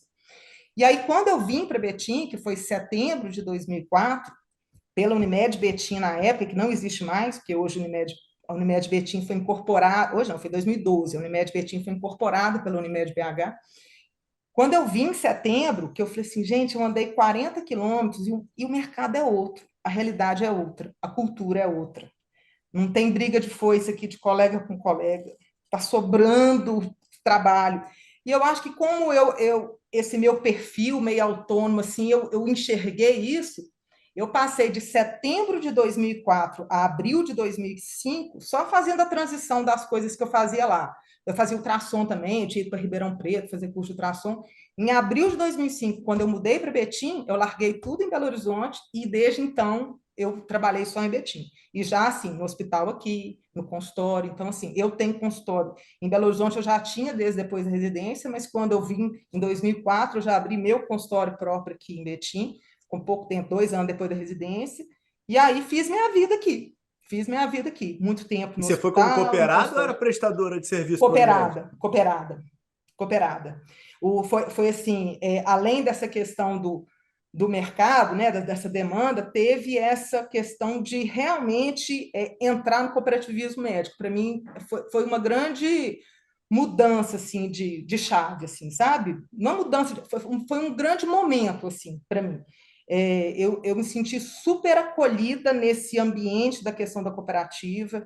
Eu vi situações e condições de trabalho, condições de médio prazo e longo prazo muito mais profícuas, assim, sabe, do que o que eu estava vendo assim lá em Belo Horizonte, a relação dos colegas, uma coisa, sentir parte de uma coisa assim mais coletiva, sabe? Isso me pegou muito, assim. E aí isso foi alimentando essa minha questão do autônomo, que não perdeu, porque um cooperado você continua autônomo, né? Uhum. Você não é um funcionário, você não é um CLT, mas de uma certa forma não tão solto, não tão solitário, assim, sabe? Não fazendo parte de uma coisa assim coletiva. Então, meio que juntou, sabe? Uma coisa acabou ajudando a outra. E aí, a Unimed Betim foi até 2012, quando a Unimed foi incorporada pela Unimed BH em 2012. Então, nessa época, por exemplo, Unimed, como eu era cooperada de Betim, eu só poderia ter consultório e atender a Unimed em Betim. E naquela época, a Unimed BH já era muito forte, uma Unimed muito grande. Então, o mercado de Belo Horizonte, você sendo cooperado Unimed BH ou não, fazia muita diferença. Quando incorporou em 2012, que virou tudo Unimed BH, eu poderia atender a Unimed, poderia voltar para Belo Horizonte, poderia ter consultório lá, porque Uhum. agora a gente virou cooperado Unimed BH. Mas já não, aí não era interessante para mim, eu não quis, porque eu já estava há 8 anos em Betim, já estava muito bem estabelecida aqui com a minha clientela, e aí eu mesmo não voltei para Belo Horizonte para fazer assistência, continuei trabalhando em Betim, e a minha relação com a Unimed BH, assim, em termos de trabalho, é mais que começou essa questão da gestão, mas de assistência eu sempre continuei com o meu consultório aqui, hoje eu tenho um consultório em tempo integral. Como é que é o nome do coitado do sofredor? Marcos, o feliz se chama Marcos. Mas peraí, o coitado do Marcos não conseguiu te convencer, não. Ele teve esse poder todo de persuasão, ele não te levou para BH, pô. Nem Teve que ele continuar em queria, Betim? Eu acho que. nem ele Ah, queria, entendi. nem ele Entendi. queria, nem ele queria. Por que aconteceu? Isso foi 2012. Minha primeira filha nasceu em 2008, a segunda 2010. Então, aquilo que eu te falei da logística aqui, né, na época, Vocês uma têm tinha mais quatro. qualidade de vida aí, né? Temos. Para o dia a dia, muito mais, cara. Né? Tem várias coisas que a gente não tem e tal, mas é muito próximo de Belo Horizonte. Mas, assim, o dia a dia, o que acontece na vida da gente, o dia a dia, que é como que você trabalha, como que você dá assistência em casa. Eu venho para almoçar em casa na hora do almoço. Meu consultório é 150 metros da minha casa, eu brinco que é home office.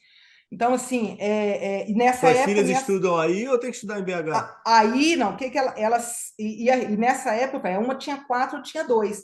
Então, essa coisa, mesmo se eu fosse para Belo Horizonte, a minha assistência de lá em Belo Horizonte não daria para eu concentrar, às vezes, tudo como era aqui, né, as distâncias. E aí, elas estudaram aqui até 6 anos atrás, quando uma estava com 10, uma estava com 8. E aí, desde então, já tem 5, 6 anos, mas não é em BH. Elas têm um colégio, é o Santo Agostinho, né, a rede de Santo Agostinho, Uhum. que ele tem e tem um Santo Agostinho em Contagem. Contagem é o meio do caminho entre Belo Horizonte, entre Betim e Belo Horizonte. Então é muito próximo daqui, dá 20 quilômetros. E desde então, já tem uns 5, 6 anos que elas estudam no Santo Agostinho, as duas. Aí elas estudam em Contagem, não é BH, mas é Contagem. Mas precisou, assim. Nessa época, com 10 anos, aí a qualidade dos colégios, eu já não tinha um colégio como Santo Agostinho aqui em BH, aqui em Betim, entendeu? Aí já precisou que fosse Contagem, mas deu para a gente adequar aqui, elas adoram o colégio, a gente brinca com elas, nós vamos mudar para Betim, para Belo Horizonte, vocês vão lá para Santo Agostinho de Belo Horizonte. Não, a gente quer ficar no Santo Agostinho de Contagem. E tem uma coisa muito interessante que eu tenho percebido, Ricardo, muito interessante essa questão dessa. Aqui em casa é muito engraçado quando tem feriado municipal, né? Que eu trabalho em Betim, elas estudam em Contagem e meu marido em Belo Horizonte. Então, feriado municipal, nunca a gente está os quatro juntos, né? Outro dia mesmo, semana passada, teve um aqui, foi semana 15 de agosto, era feriado em Belo Horizonte, aí só ele não trabalhando, as meninas para estudo, e eu trabalhando, é muito engraçado isso. E você sabe que essa questão de morar aqui em Betim, elas trabalharem em Contagem, hoje eu vejo alguns ganhos, assim, que é um ótimo colégio do ponto de vista pedagógico. É a rede, né, igual lá de Belo Horizonte, e é um colégio, né, que exige um certo investimento financeiro, né, você bem sabe, assim, né, que acaba tendo um perfil de gente que tem condição de pagar, e os nossos filhos já vivem numa bolha muito bolha, né, assim, é difícil, por mais que a gente tente, às vezes eu fico com dó, sabe? É muito numa bolha que eles vivem. E acaba que, por ser Contagem, o Santo Agostinho de Contagem, ele acaba misturando mais. E eu acho isso legal, Uhum. sabe? Assim, Sim, sim, sim. porque tem pessoas assim de Betim, tem pessoas do Barreiro, que é um bairro próximo de Belo Horizonte, tem pessoas de Garapé, que é uma cidade. Então, assim, é mais misturado do que um Santo Agostinho da Zona Sul de Belo Horizonte, sabe? Então, Uhum. assim, eu acho que isso para elas não fura totalmente a bolha, não, mas assim, amplia um pouco mais o universo, sabe? Eu acho que hoje eu vejo isso como um ganho, sabe? Eu acho isso, eu tenho visto, até elas mesmas falam que não queria mudar de lá, que não queria ir para Belo Horizonte, eu acho isso interessante, sabe? Essa visão assim, meio, você está meio na periferia, assim, está mais misturada, eu tenho achado isso, e agora eu tenho visto isso mais claro por causa da idade que elas estão, né? Por causa das relações, por causa das amizades, por causa das conversas, e tenho achado isso bacana, assim, sabe? Me diz um negócio, mudando de assunto aqui e tentando trazer esse lado aí que você coloca, e eu acredito demais também, dessa nossa medicina humanizada hoje, Uhum. que infelizmente é algo escasso, né, hoje no nosso mercado, e muitos profissionais que sempre trabalharam dessa forma estão conseguindo trazer isso como um diferencial. Você acha que isso é possível de ser construído? Você acha que é possível de melhorar o profissional para ter uma visão e um atendimento mais humanizado? Ou você acha que isso é algo de berço? Você acha que é algo que vem estruturado aí da vida de cada um? Ricardo, eu sou muito otimista, assim, como diz o Suassuna, né? Não é otimista, é realista esperançosa, né? Mas isso é uma coisa que acaba arranhando meu realismo, meu otimismo, e às vezes, infelizmente, tem ido para o pessimismo, assim, sabe? Eu tenho achado cada vez mais difícil disso evoluir. É, e por várias coisas. Eu acho que tem isso assim da formação, eu acho que isso tem sim, isso importa, mas a sensação que eu estou tendo é que para não ser assim, não é ao acaso, parece quase uma coisa estruturada para isso não acontecer dessa forma, sabe? Uhum. E o Fred costuma falar lá no Unimed o seguinte: para coisa que é estruturada, você tem que ter estratégia de guerra, né? E a gente não tem uma estratégia de guerra contra isso, assim, sabe? São um ou outro, não, isso aqui, não, eu não vou entrar nisso, eu não vou me vender por isso, eu não vou entrar nesse interesse, está ficando cada vez mais difícil. E a gente tem visto, assim, coisas assim absurdas que antes eram exceções, virando algumas práticas, né? Então, assim, quando a gente Sim. fala do humanizado, nós estamos falando de várias coisas. Nós estamos falando do relacionamento humano, né? Nós estamos falando da empatia, Nós estamos falando do bom desempenho técnico, né? Isso tudo. Mas a gente está falando também de muita questão relacionada à questão financeira, né? Muita questão de mercado. E não acho que não dê para ser humanizado sem ganhar dinheiro, não, sabe?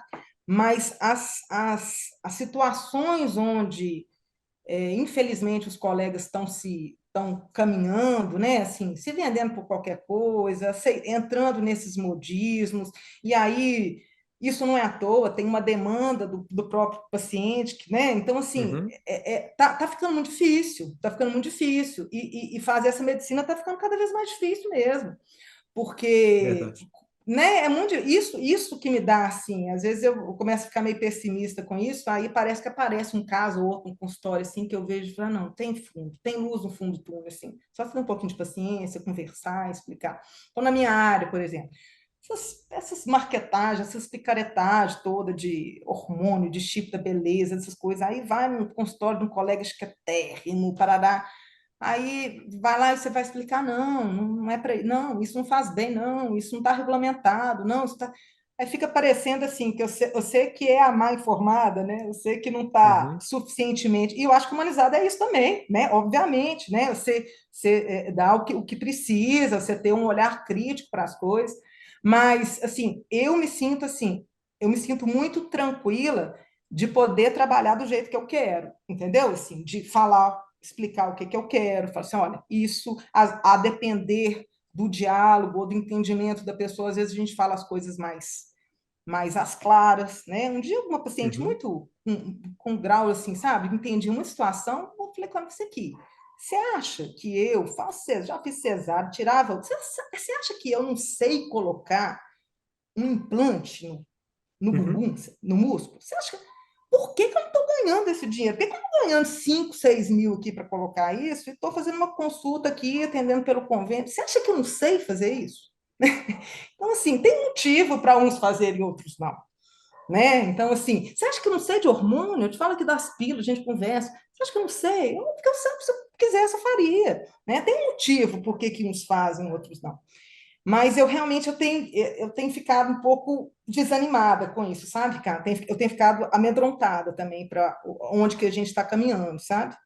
E acho que a gente vai ter que repensar isso assim para a gente conseguir virar esse caminho, porque ele está indo cada vez com mais velocidade e pegando mais gente, tanto do ponto de vista dos desejos do paciente, quanto o que os médicos vão oferecendo e entrando nesse círculo assim muito pouco virtuoso, infelizmente. Eu acho que o maior problema é o que você colocou, né? A velocidade, né? As É, coisas estão acontecendo de uma forma muito rápida e a gente está tendo que se reinventar com é. tudo andando, né? Então é a escova no cabelo, o sapato na mão, entendeu? Correndo para abrir a porta do carro, o carro está andando. A Monja É, Coen tá, fala assim, você fala assim, você é equilibrada? Não, eu sou equilibrista, né? Ser equilibrado é é, diferente de ser equilibrista, não tem jeito de ser equilibrada, né? Mas assim, sabe que essa coisa de acontecer muito rápido também tem um lado bom, né? Porque as merdas parecem rápido demais também, um tanto ao mesmo tempo também, verdade, né? Comecei a ver umas coisas dessas, assim, sabe?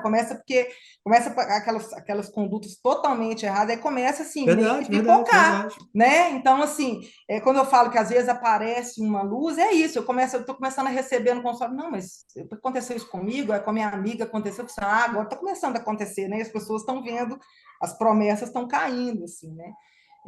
Mas é complicado. E aí, cada vez a gente tem mais, né? Nós estamos cansados de saber, né? Cada vez mais profissional no mercado, cada vez o mercado mais complicado do ponto de vista, né? De remuneração. Aí vai só criando, abrindo espaço para isso. Esse também é um ponto muito relevante, né, Jane? Que é um problema sistêmico, né? A gente acaba sempre tendo um certo corporativismo e colocando o médico sendo prejudicado, e muitas vezes é. Você já hoje um lado forte dentro da cooperativa, que o pessoal também coloca como um time de operadoras, né? Então, tipo, poxa, esse pessoal está querendo me matar, que sim, quer matar sim, o médico, e ao mesmo tempo entra um paciente, tipo, meu Deus do céu, todo mundo quer me enrolar dentro dessa história, chega lá a é, agência, e a gente fica nessa é, guerra de apontar o dedo, né? é, E o sistema precisa ser reestruturado, né?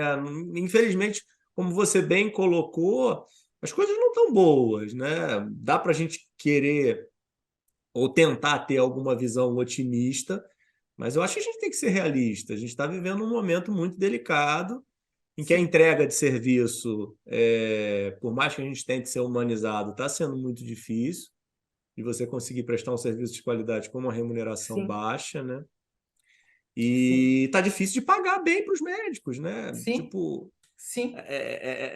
essa equação toda tá muito E o complicada de valor das fechar, né? coisas é muito relativo também, né, Ricardo? O valor, né? O Totalmente. valor, né? Então, assim, quando a gente vê, ah, não, é difícil, saúde é cara, mas aí você vê, às vezes o paciente paga caríssimo por uma coisa que não faz o mínimo sentido e não paga por uma coisa que teria, né, uma necessidade, né?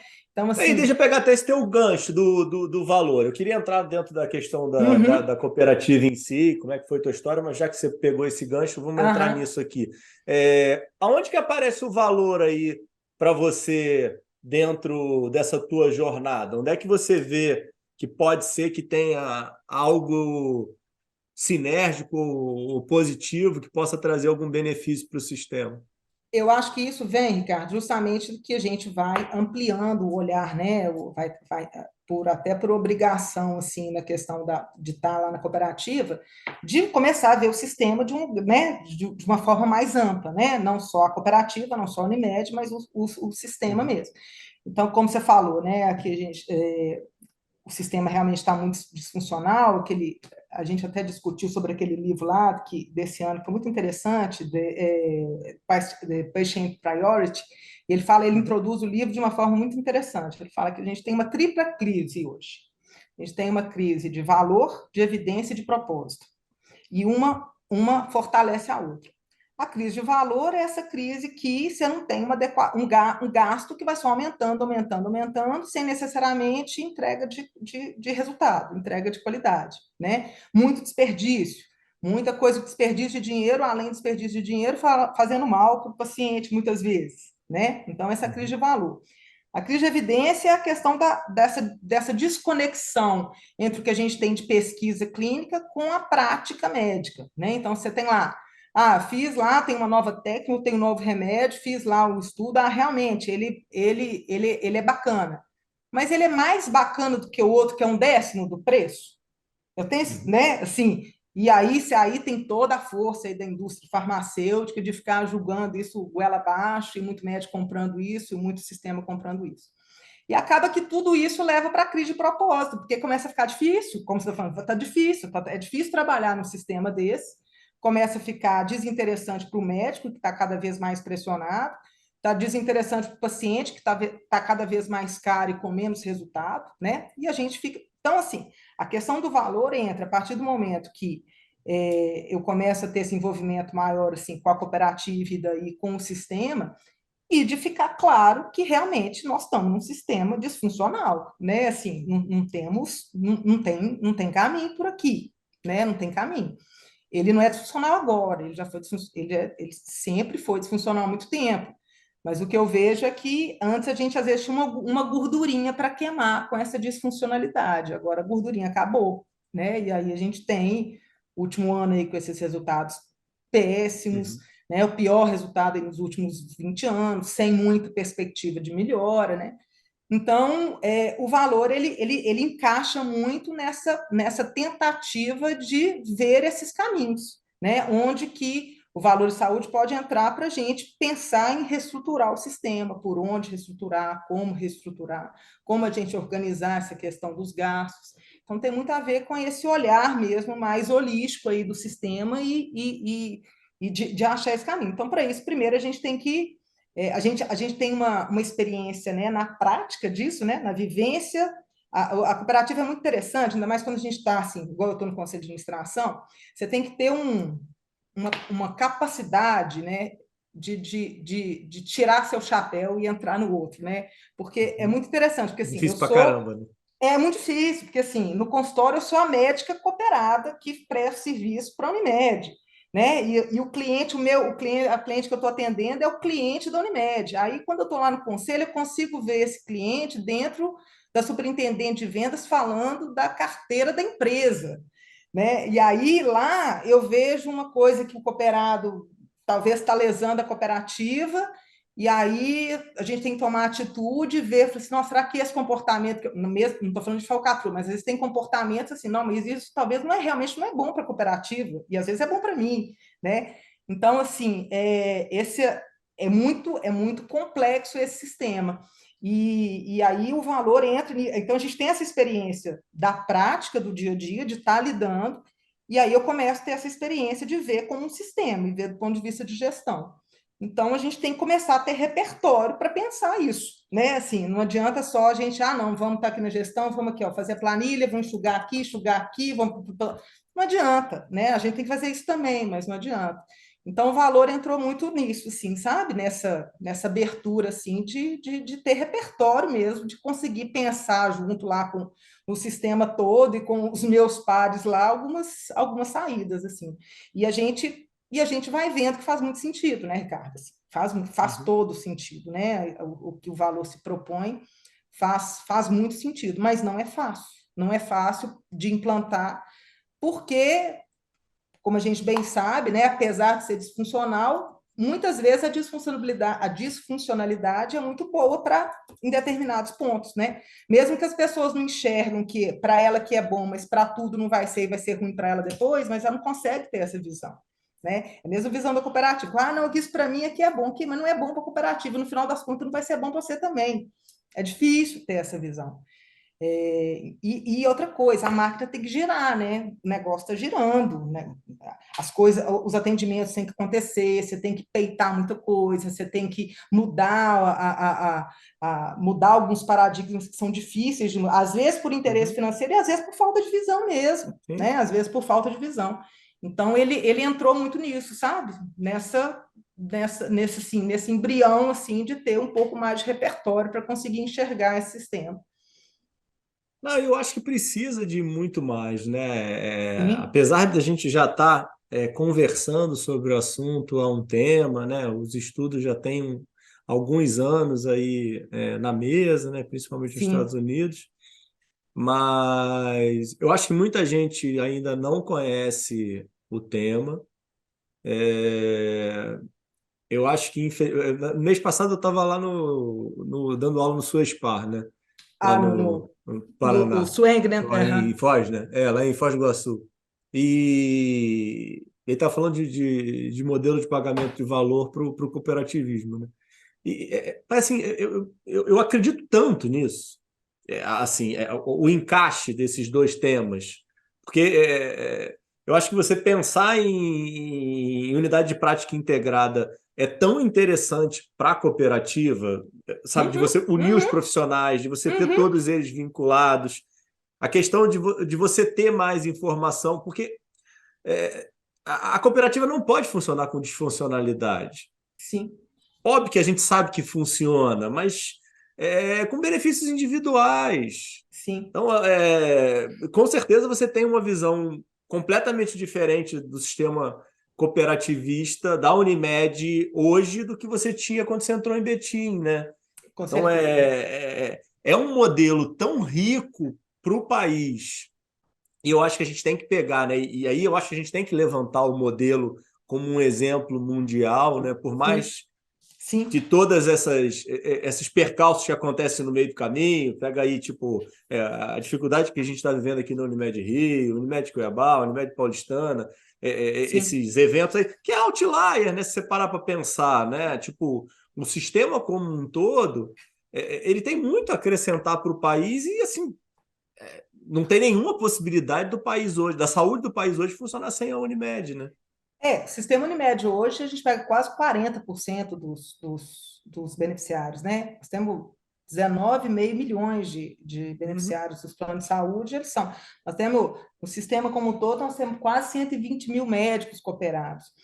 Eu também acredito muito no sistema, mas assim, mas até tem as disfuncionalidades no sistema todo, e até dentro do sistema, você sabe muito bem, tem muita diferença, né? Existem Sim. muitas diferenças, assim, e muitas coisas que poderiam ser muito melhores, né, do que elas são, porque a possibilidade realmente de capilaridade, de sinergia, né, é imensa, né? Então, eu também acredito muito e acho que combina muito com esse conceito da questão, né, da sinergia, da colaboração, isso que já faz parte aí do cooperativismo.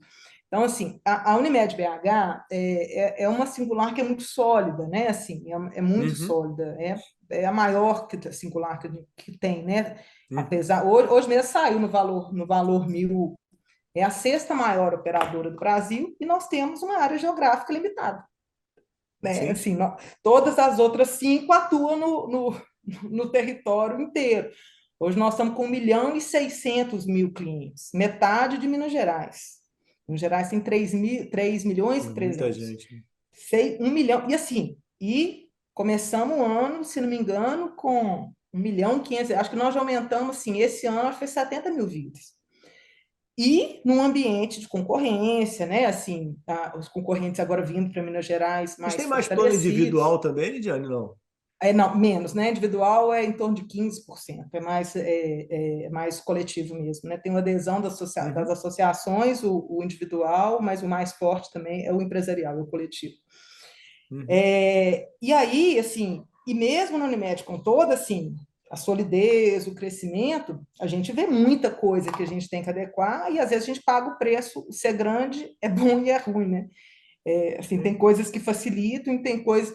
Mas, por exemplo, eu acho, a minha grande crítica do sistema, Ricardo, eu acho não tem lógica a gente ter 340 singulares, entendeu? Uhum. É a mesma lógica de cidade, de ter um tanto de cidade, que tem um tanto de Sim, prefeito, um tanto de sim. vereador, né? Agora, vai Sim, colocar isso total. na mesa, vai discutir, né? Assim, é difícil. Mas mesmo assim, se a gente contar, eu acho que realmente a Cooperativa Médica Brasileira do Sistema Unimed, não tem nada no mundo que é igual o que a gente tem Uhum. aqui, né? E talvez essa questão, como você falou, a questão do valor já tem vindo há muito tempo, isso não é novo e tal, mas eu acho que agora está brotando mais, porque não foi pelo amor, vai ter que ser pela dor, né? Então, assim, não Sim, tem, verdade. né? Eu acho que poderia ter sido pelo amor, mas vai ter que ser pela dor. Então, assim, e aqui na Unimed BH, o que a gente sempre tenta é não ter a dor para ter que mudar, né? Então, assim, não estamos com resultado bom, não tivemos resultado negativo, temos vários benefícios assim, de cooperado que outros singulares não têm, mas mesmo assim temos reclamação de cooperado, briga de cooperado, então, assim, a questão política é importante, então, assim, é realmente muito, muito complexo. Mas eu São ainda, quantos assim, cooperados, Juliane? quase 5.400. É grande 5.390. demais. Uhum. 5.390. Agora, no início do ano, agora teve um concurso, assim, nível concurso público, que, assim, é super concorrido e tal. Acho que tem um tempão que não entrava tanto, entraram 180. Entraram 180 cooperados agora no último concurso. A gente fez algumas ações assim, até acho que foi pós-pandemia, que foi muito interessante, assim, uma visão que vários colegas, às vezes, assim, mais velhos, a gente tem isso, né, da cooperativa, ela tem um envelhecimento, né? A cooperativa, a carreira médica, normalmente os médicos Sim, ficam sim, sim, muito sim, sim, sim. tempo, e eu acho que, assim, é muito interessante, porque a gente tem um mix dessas pessoas mais velhas, com muita experiência. A gente tem esse mix e temos esse problema também do intergeracional, né? Então, você tem Uhum. 5.400 cooperados, com gente de 30 e poucos a 80 e tantos, com interesses e momentos de vida completamente diferentes, com culturas completamente diferentes. É uma dificuldade e é também uma oportunidade, né? Aí depende Uhum. como é que a gente vai usar isso. Mas aí na pandemia, que teve, né, que vários colegas pararam de trabalhar, né, principalmente os mais Uhum. velhos, a questão, eu acho que muitos nunca tinham se tocado, falei, gente, mas talvez eu queira parar, né, assim, porque médico tem essa dificuldade, né, de parar. E aí, depois disso, a gente tem alguns processos aqui de aposentadoria, que tem alguns benefícios, chama Profamília, um fundo que o médico recebe quando ele sai, e aí a gente foi, desde pós-pandemia, flexibilizando e dando oportunidade, às vezes, do médico de aposentar. Então, a gente, assim, diminuiu o que precisava de Ah, condição para legal. aposentar. Então, muitos saíram. Então, por isso que até a gente teve essa necessidade, a gente começou a ter problema de acesso de paciente, entendeu? Assim, de não ter médico para atender. Então, por isso, um dos motivos Entendi. agora, por exemplo, a gente tem entrado muita gente, é porque desde pós-pandemia, muitos aposentaram, muitos saíram, o que é importante também, e assim, e só deram conta Lógico. e só deram conta, e só fizeram isso também pelo que foi construído na possibilidade do que ele teria quando aposentar. Né? Que talvez se não tivesse o que a gente tem, por exemplo, o Profamília, que é um valor que ele recebe de aposentadoria, o benefício que ele mantém de plano de saúde, depois não Sim, poderia sim, parar, sim, sim, sim, sim, né? sim. Então, assim, essa nossa visão hoje, Ricardo, de assim, tem muito a ver com o que você falou dessa questão assim, dessa posição do médico, né? Assim, como é que a gente hoje tem pensado muito nessa questão dessa jornada do cooperado ao longo da vida, sabe? A jornada dele na cooperativa.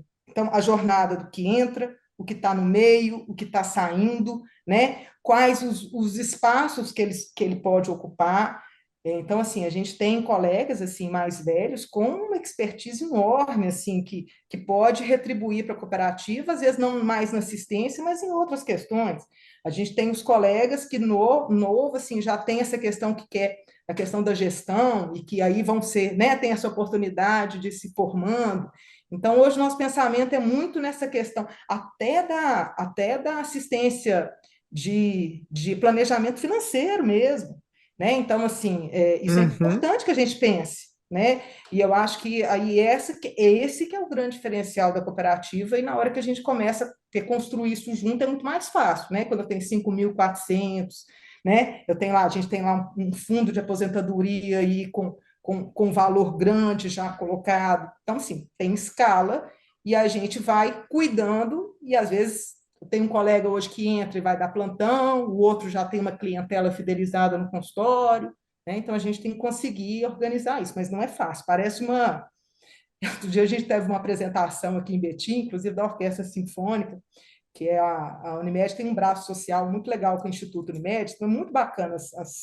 Aí tinha uma apresentação no Instituto. Aí a diretora estava do meu lado, aí eu vendo a orquestra, assim, eu virei para ela e falei assim, Mercedes, se que fosse todo cooperado e cada um tocando seu instrumento direitinho, que nem essa orquestra, assim, ninguém segurava a gente, né? Se cada um tocasse o seu instrumento direitinho, ninguém segurava, porque é muito forte se cada um fizer bem feito, né?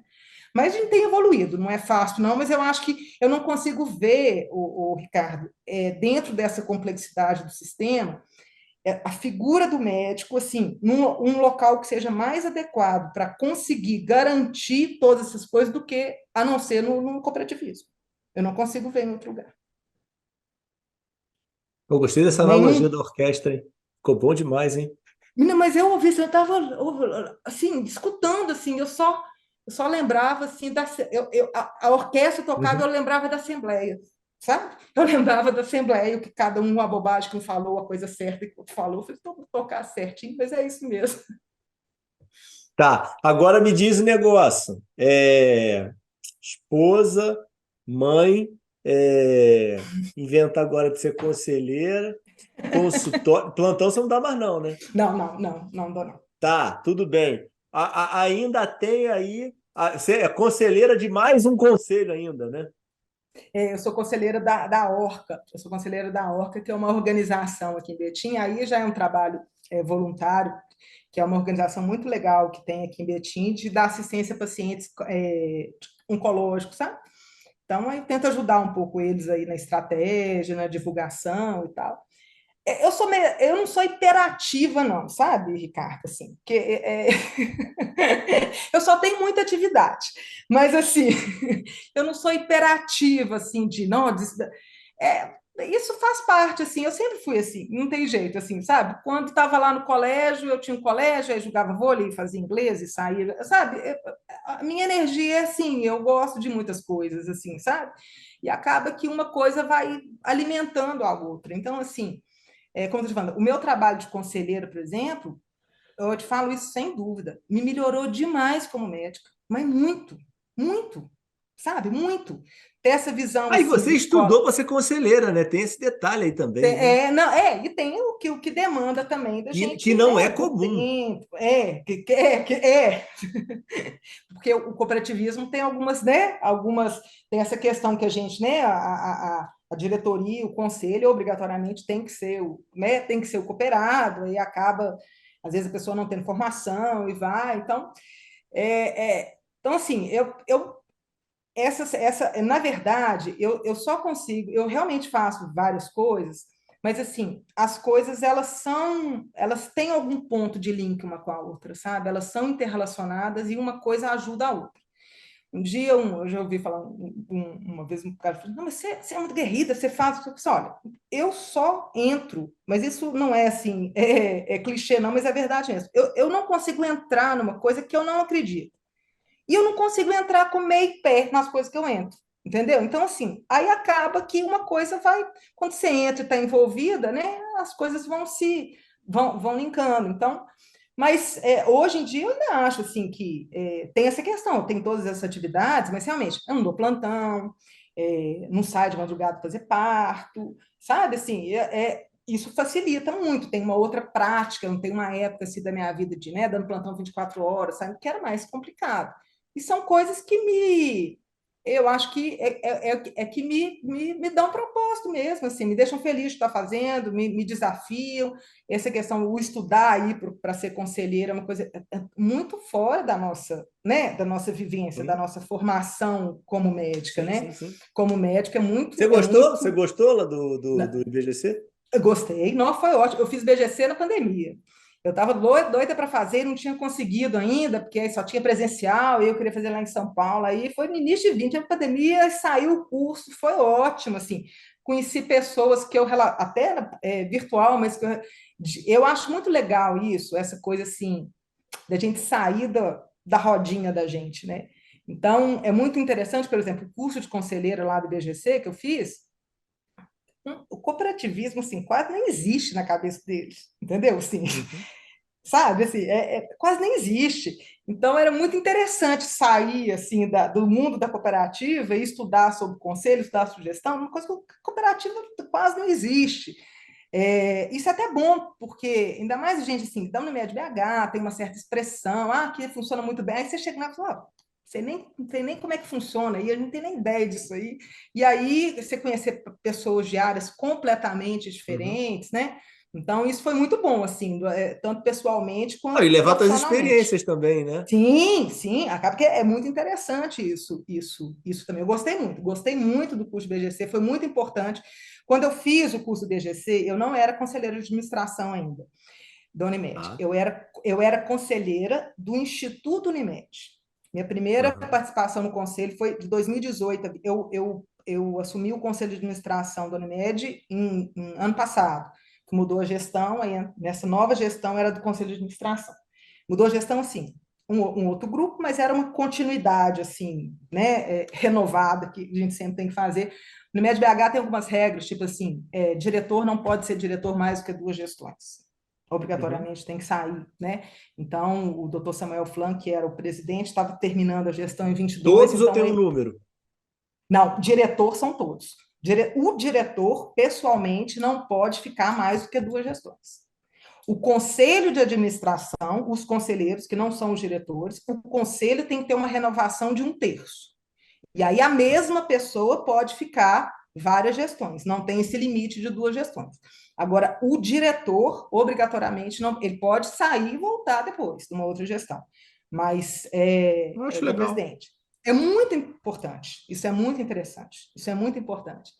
E, então, em 2022, foi o doutor Samuel, quando ele entrou em 2018, e aí que eu fui para o conselho do Instituto. Então, o curso do IBGC foi muito importante para mim, porque eu estava participando, eu tinha entrado em 2018, então já tinha 2 anos que eu estava no conselho do Instituto. Aí o conselho do Instituto é um conselho consultivo, não é um conselho deliberativo como Uhum. conselho de administração, não. Mas é uma experiência muito interessante, porque o Instituto nosso aqui funciona muito. Ele é o maior programa de arrecadação de pessoa física do Brasil. A gente consegue arrecadar de renúncia fiscal em torno de 15 milhões por ano. Juntando todos os outros, dá mais ou menos 19 milhões. Tem mais de 20 anos que existe, é muito bacana. E aí, foi a época que comecei, assim, eu já fazia algumas coisas na Unimed, mas aí no conselho do Instituto, foi que, essa coisa que foi que eu não consegui entrar com o pezinho, e aí eu comecei, gente, esse negócio está me pegando, onde é que vai para isso? O que, que eu vou fazer com isso? Eu estou interessado em gestão, não estou. Para que lado? É a E você já gestão tinha parado de fazer executiva? parto? Coincidiu, foi justamente, foi 2018. Foi uma das coisas. Foi uma das coisas que me levou à questão de parar fazer o parto, porque eu comecei a ir para essa área. Foi coincidente, não foi ao acaso, teve isso, foi justamente essa época. Uhum. E aí, né, nessa que eu comecei, falei, mas o que, que eu quero? É gestão, é executivo, é uma coisa, né, é uma coisa estratégica, questão do conselho, e aí veio essa questão de algumas conversas que eu tive com várias pessoas, e que aí eu sentia que era mais para essa questão mais do conselho, mais de conselheira do que de executiva, sabe? De ser, assim, Uhum. diretor de hospital, e aí o curso de IBGC foi, depois desse amadurecimento inicial, assim, foi uma opção justamente por isso de ver, e que me ajudou muito a ver que realmente eu gostei desse caminho e queria trilhar nesse caminho, sabe?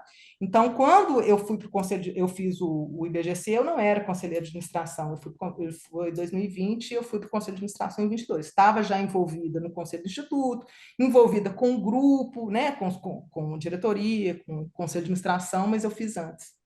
E acho assim que e é difícil, porque é muito assunto, é muita coisa, e a gente, né, não tem tanto repertório para isso, então a gente correr Uhum. atrás dessa formação imagina, você tem uma gestão na Unimed de 4 anos, se você vira conselheiro para começar a se formar, acabou a gestão, você não está nem formando ainda, né? Se você bobear.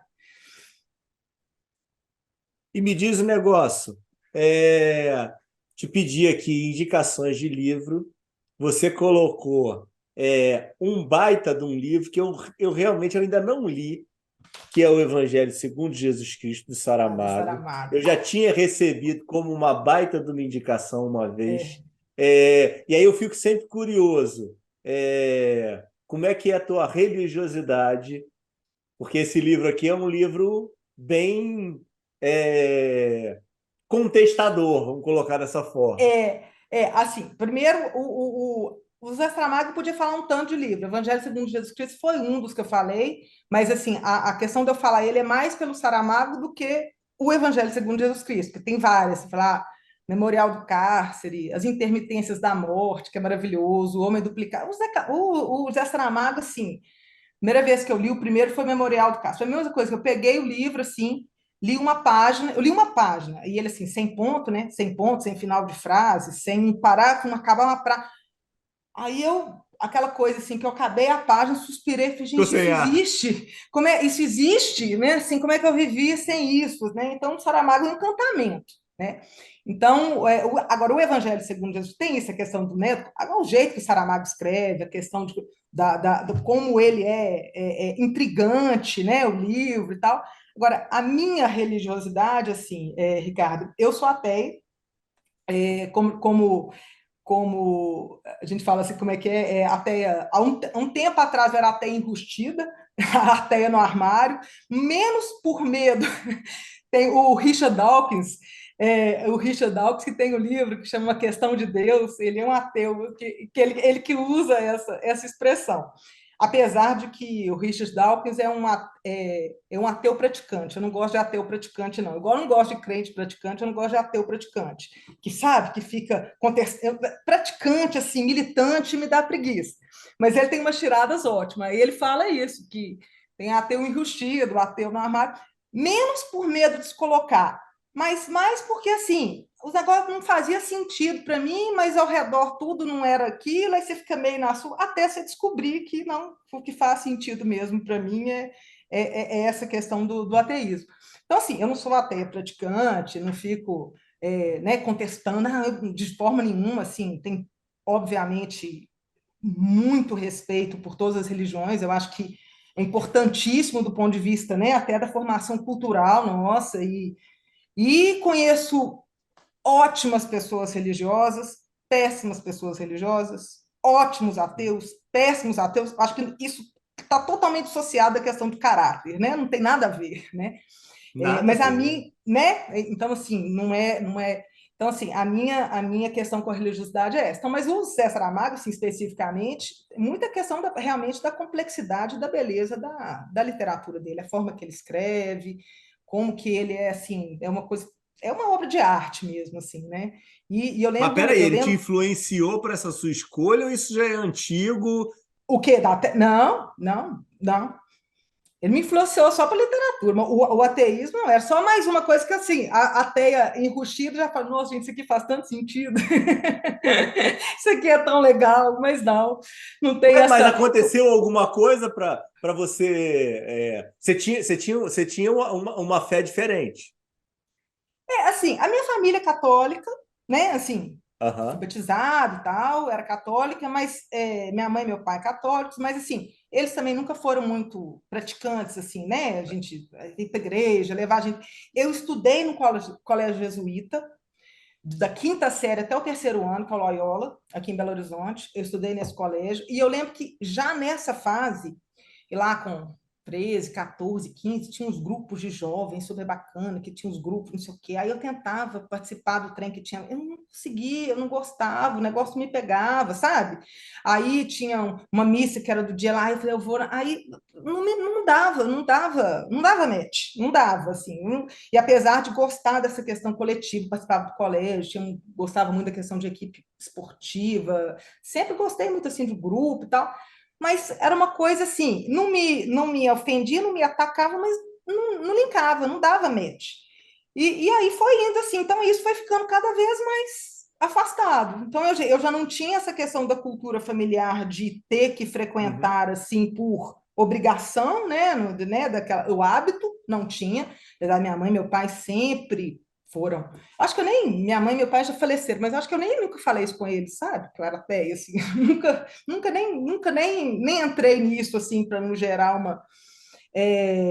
alguma questão. Isso foi ficando cada vez mais de lado, e eu tendo os meus recursos, assim, né?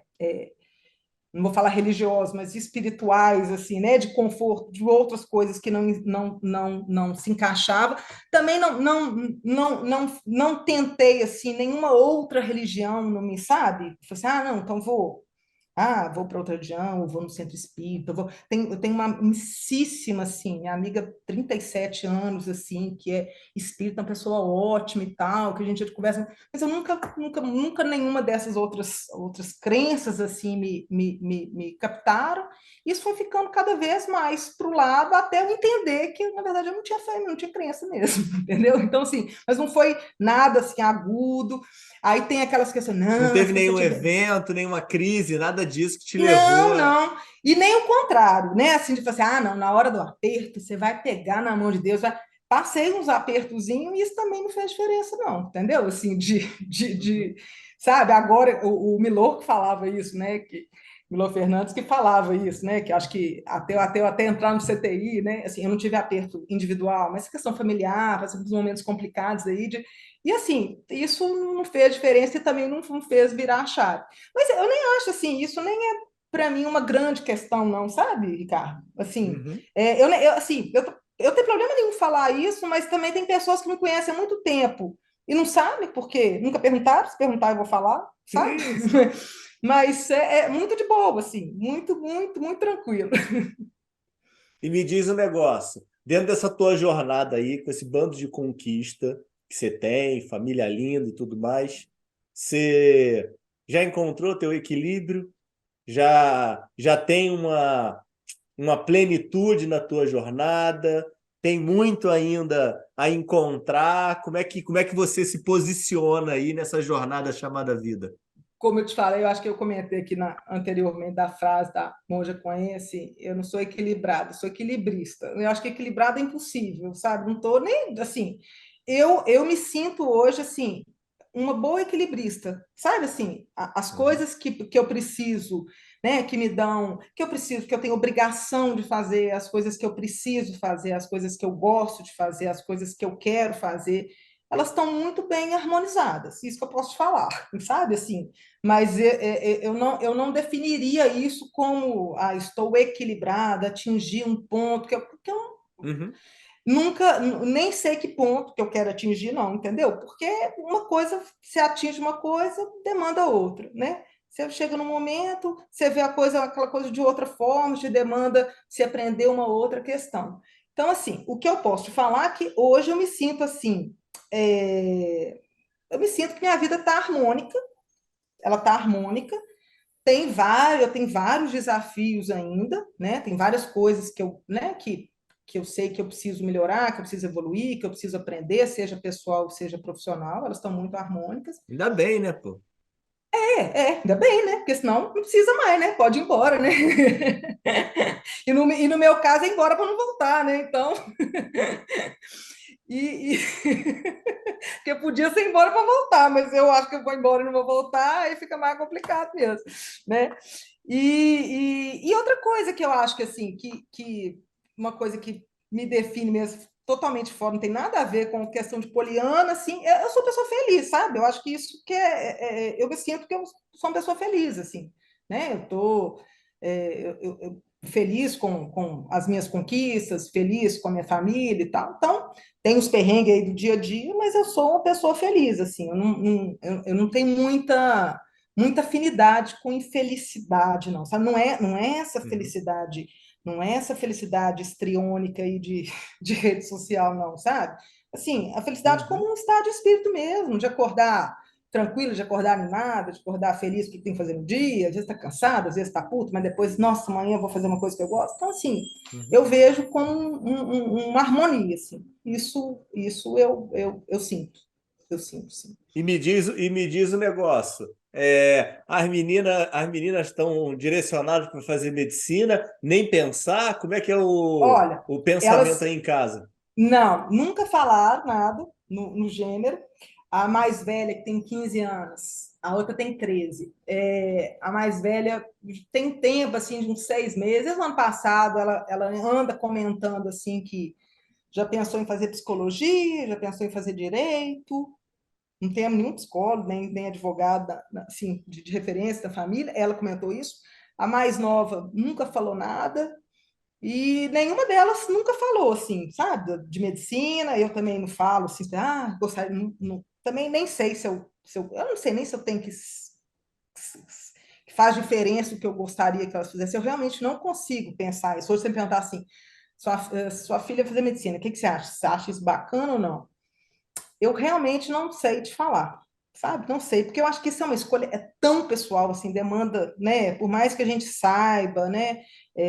O que é, ou do bom, ou do ruim e tal. Assim, eu tendo a achar que o futuro da medicina vai ficar cada vez mais difícil. Eu acho que é muito esforço que a gente tem na formação, né? Eu acho que hoje o mundo assim ele é muito diverso e os meninos hoje têm uma possibilidade assim de conhecimento, de carreira de uma forma muito mais mista do que só medicina, assim, sabe? Eu acho que tem muitos caminhos assim. Então, eu não sei se esse esforço todo assim que é dessa dedicação do trabalho, do estudo, se hoje assim realmente, mas eu não falaria nunca assim, não, não faz, não, que vai ficar muito difícil para frente. Sabe? O que eu falo com só, eu escolhi uma profissão que eu sou satisfeita, apesar de todas as dificuldades, assim, eu não arrependo da minha escolha, mas elas não falaram, não. Eu tenho impressão que não vai rolar, não, sabe? Pela falta de E tocar no me diz um assunto. negócio aqui, desfecho. Teu pensamento hoje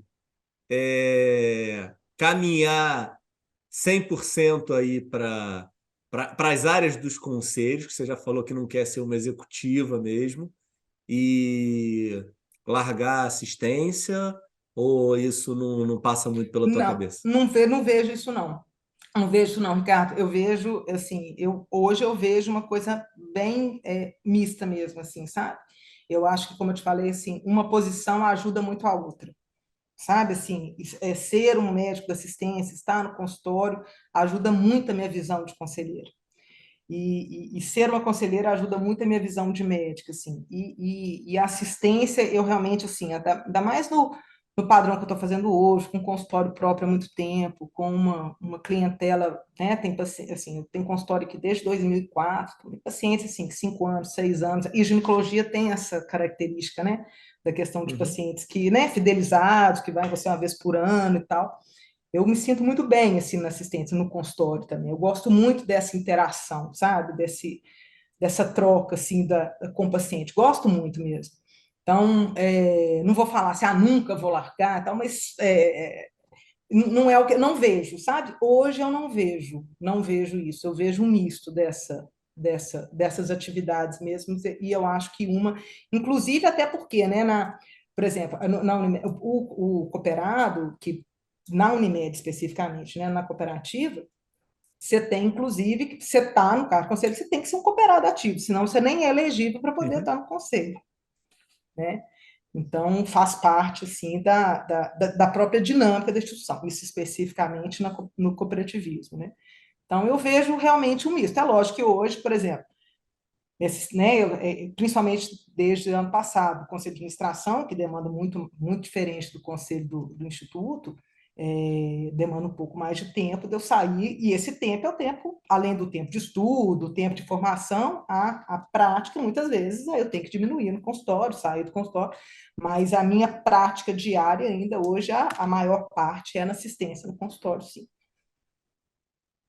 Doutora Lidiane, tá vendo? Uma baita de uma celebridade, uma super É. mulher que consegue fazer tudo isso, consegue equilibrar todos os pratos, ainda arruma aí diversos momentos aí para ter essa cultura aí ampla aí desses livros maravilhosos Mas e é isso que alimenta. ainda trazer ainda os exemplos da monja, né? Porque eu adorei isso daí, né? Então, ó, poxa, brigadão, Liane, de verdade, tá excelente, foi ótimo, tá? E faz aí tuas considerações finais. Agradecer aí a Super Clemente, que conseguiu de alguma forma Pois conectar a é. gente. E parabéns aí pelo teu trabalho junto da Unimed. Tomara que você continue fazendo e entregando muito mais.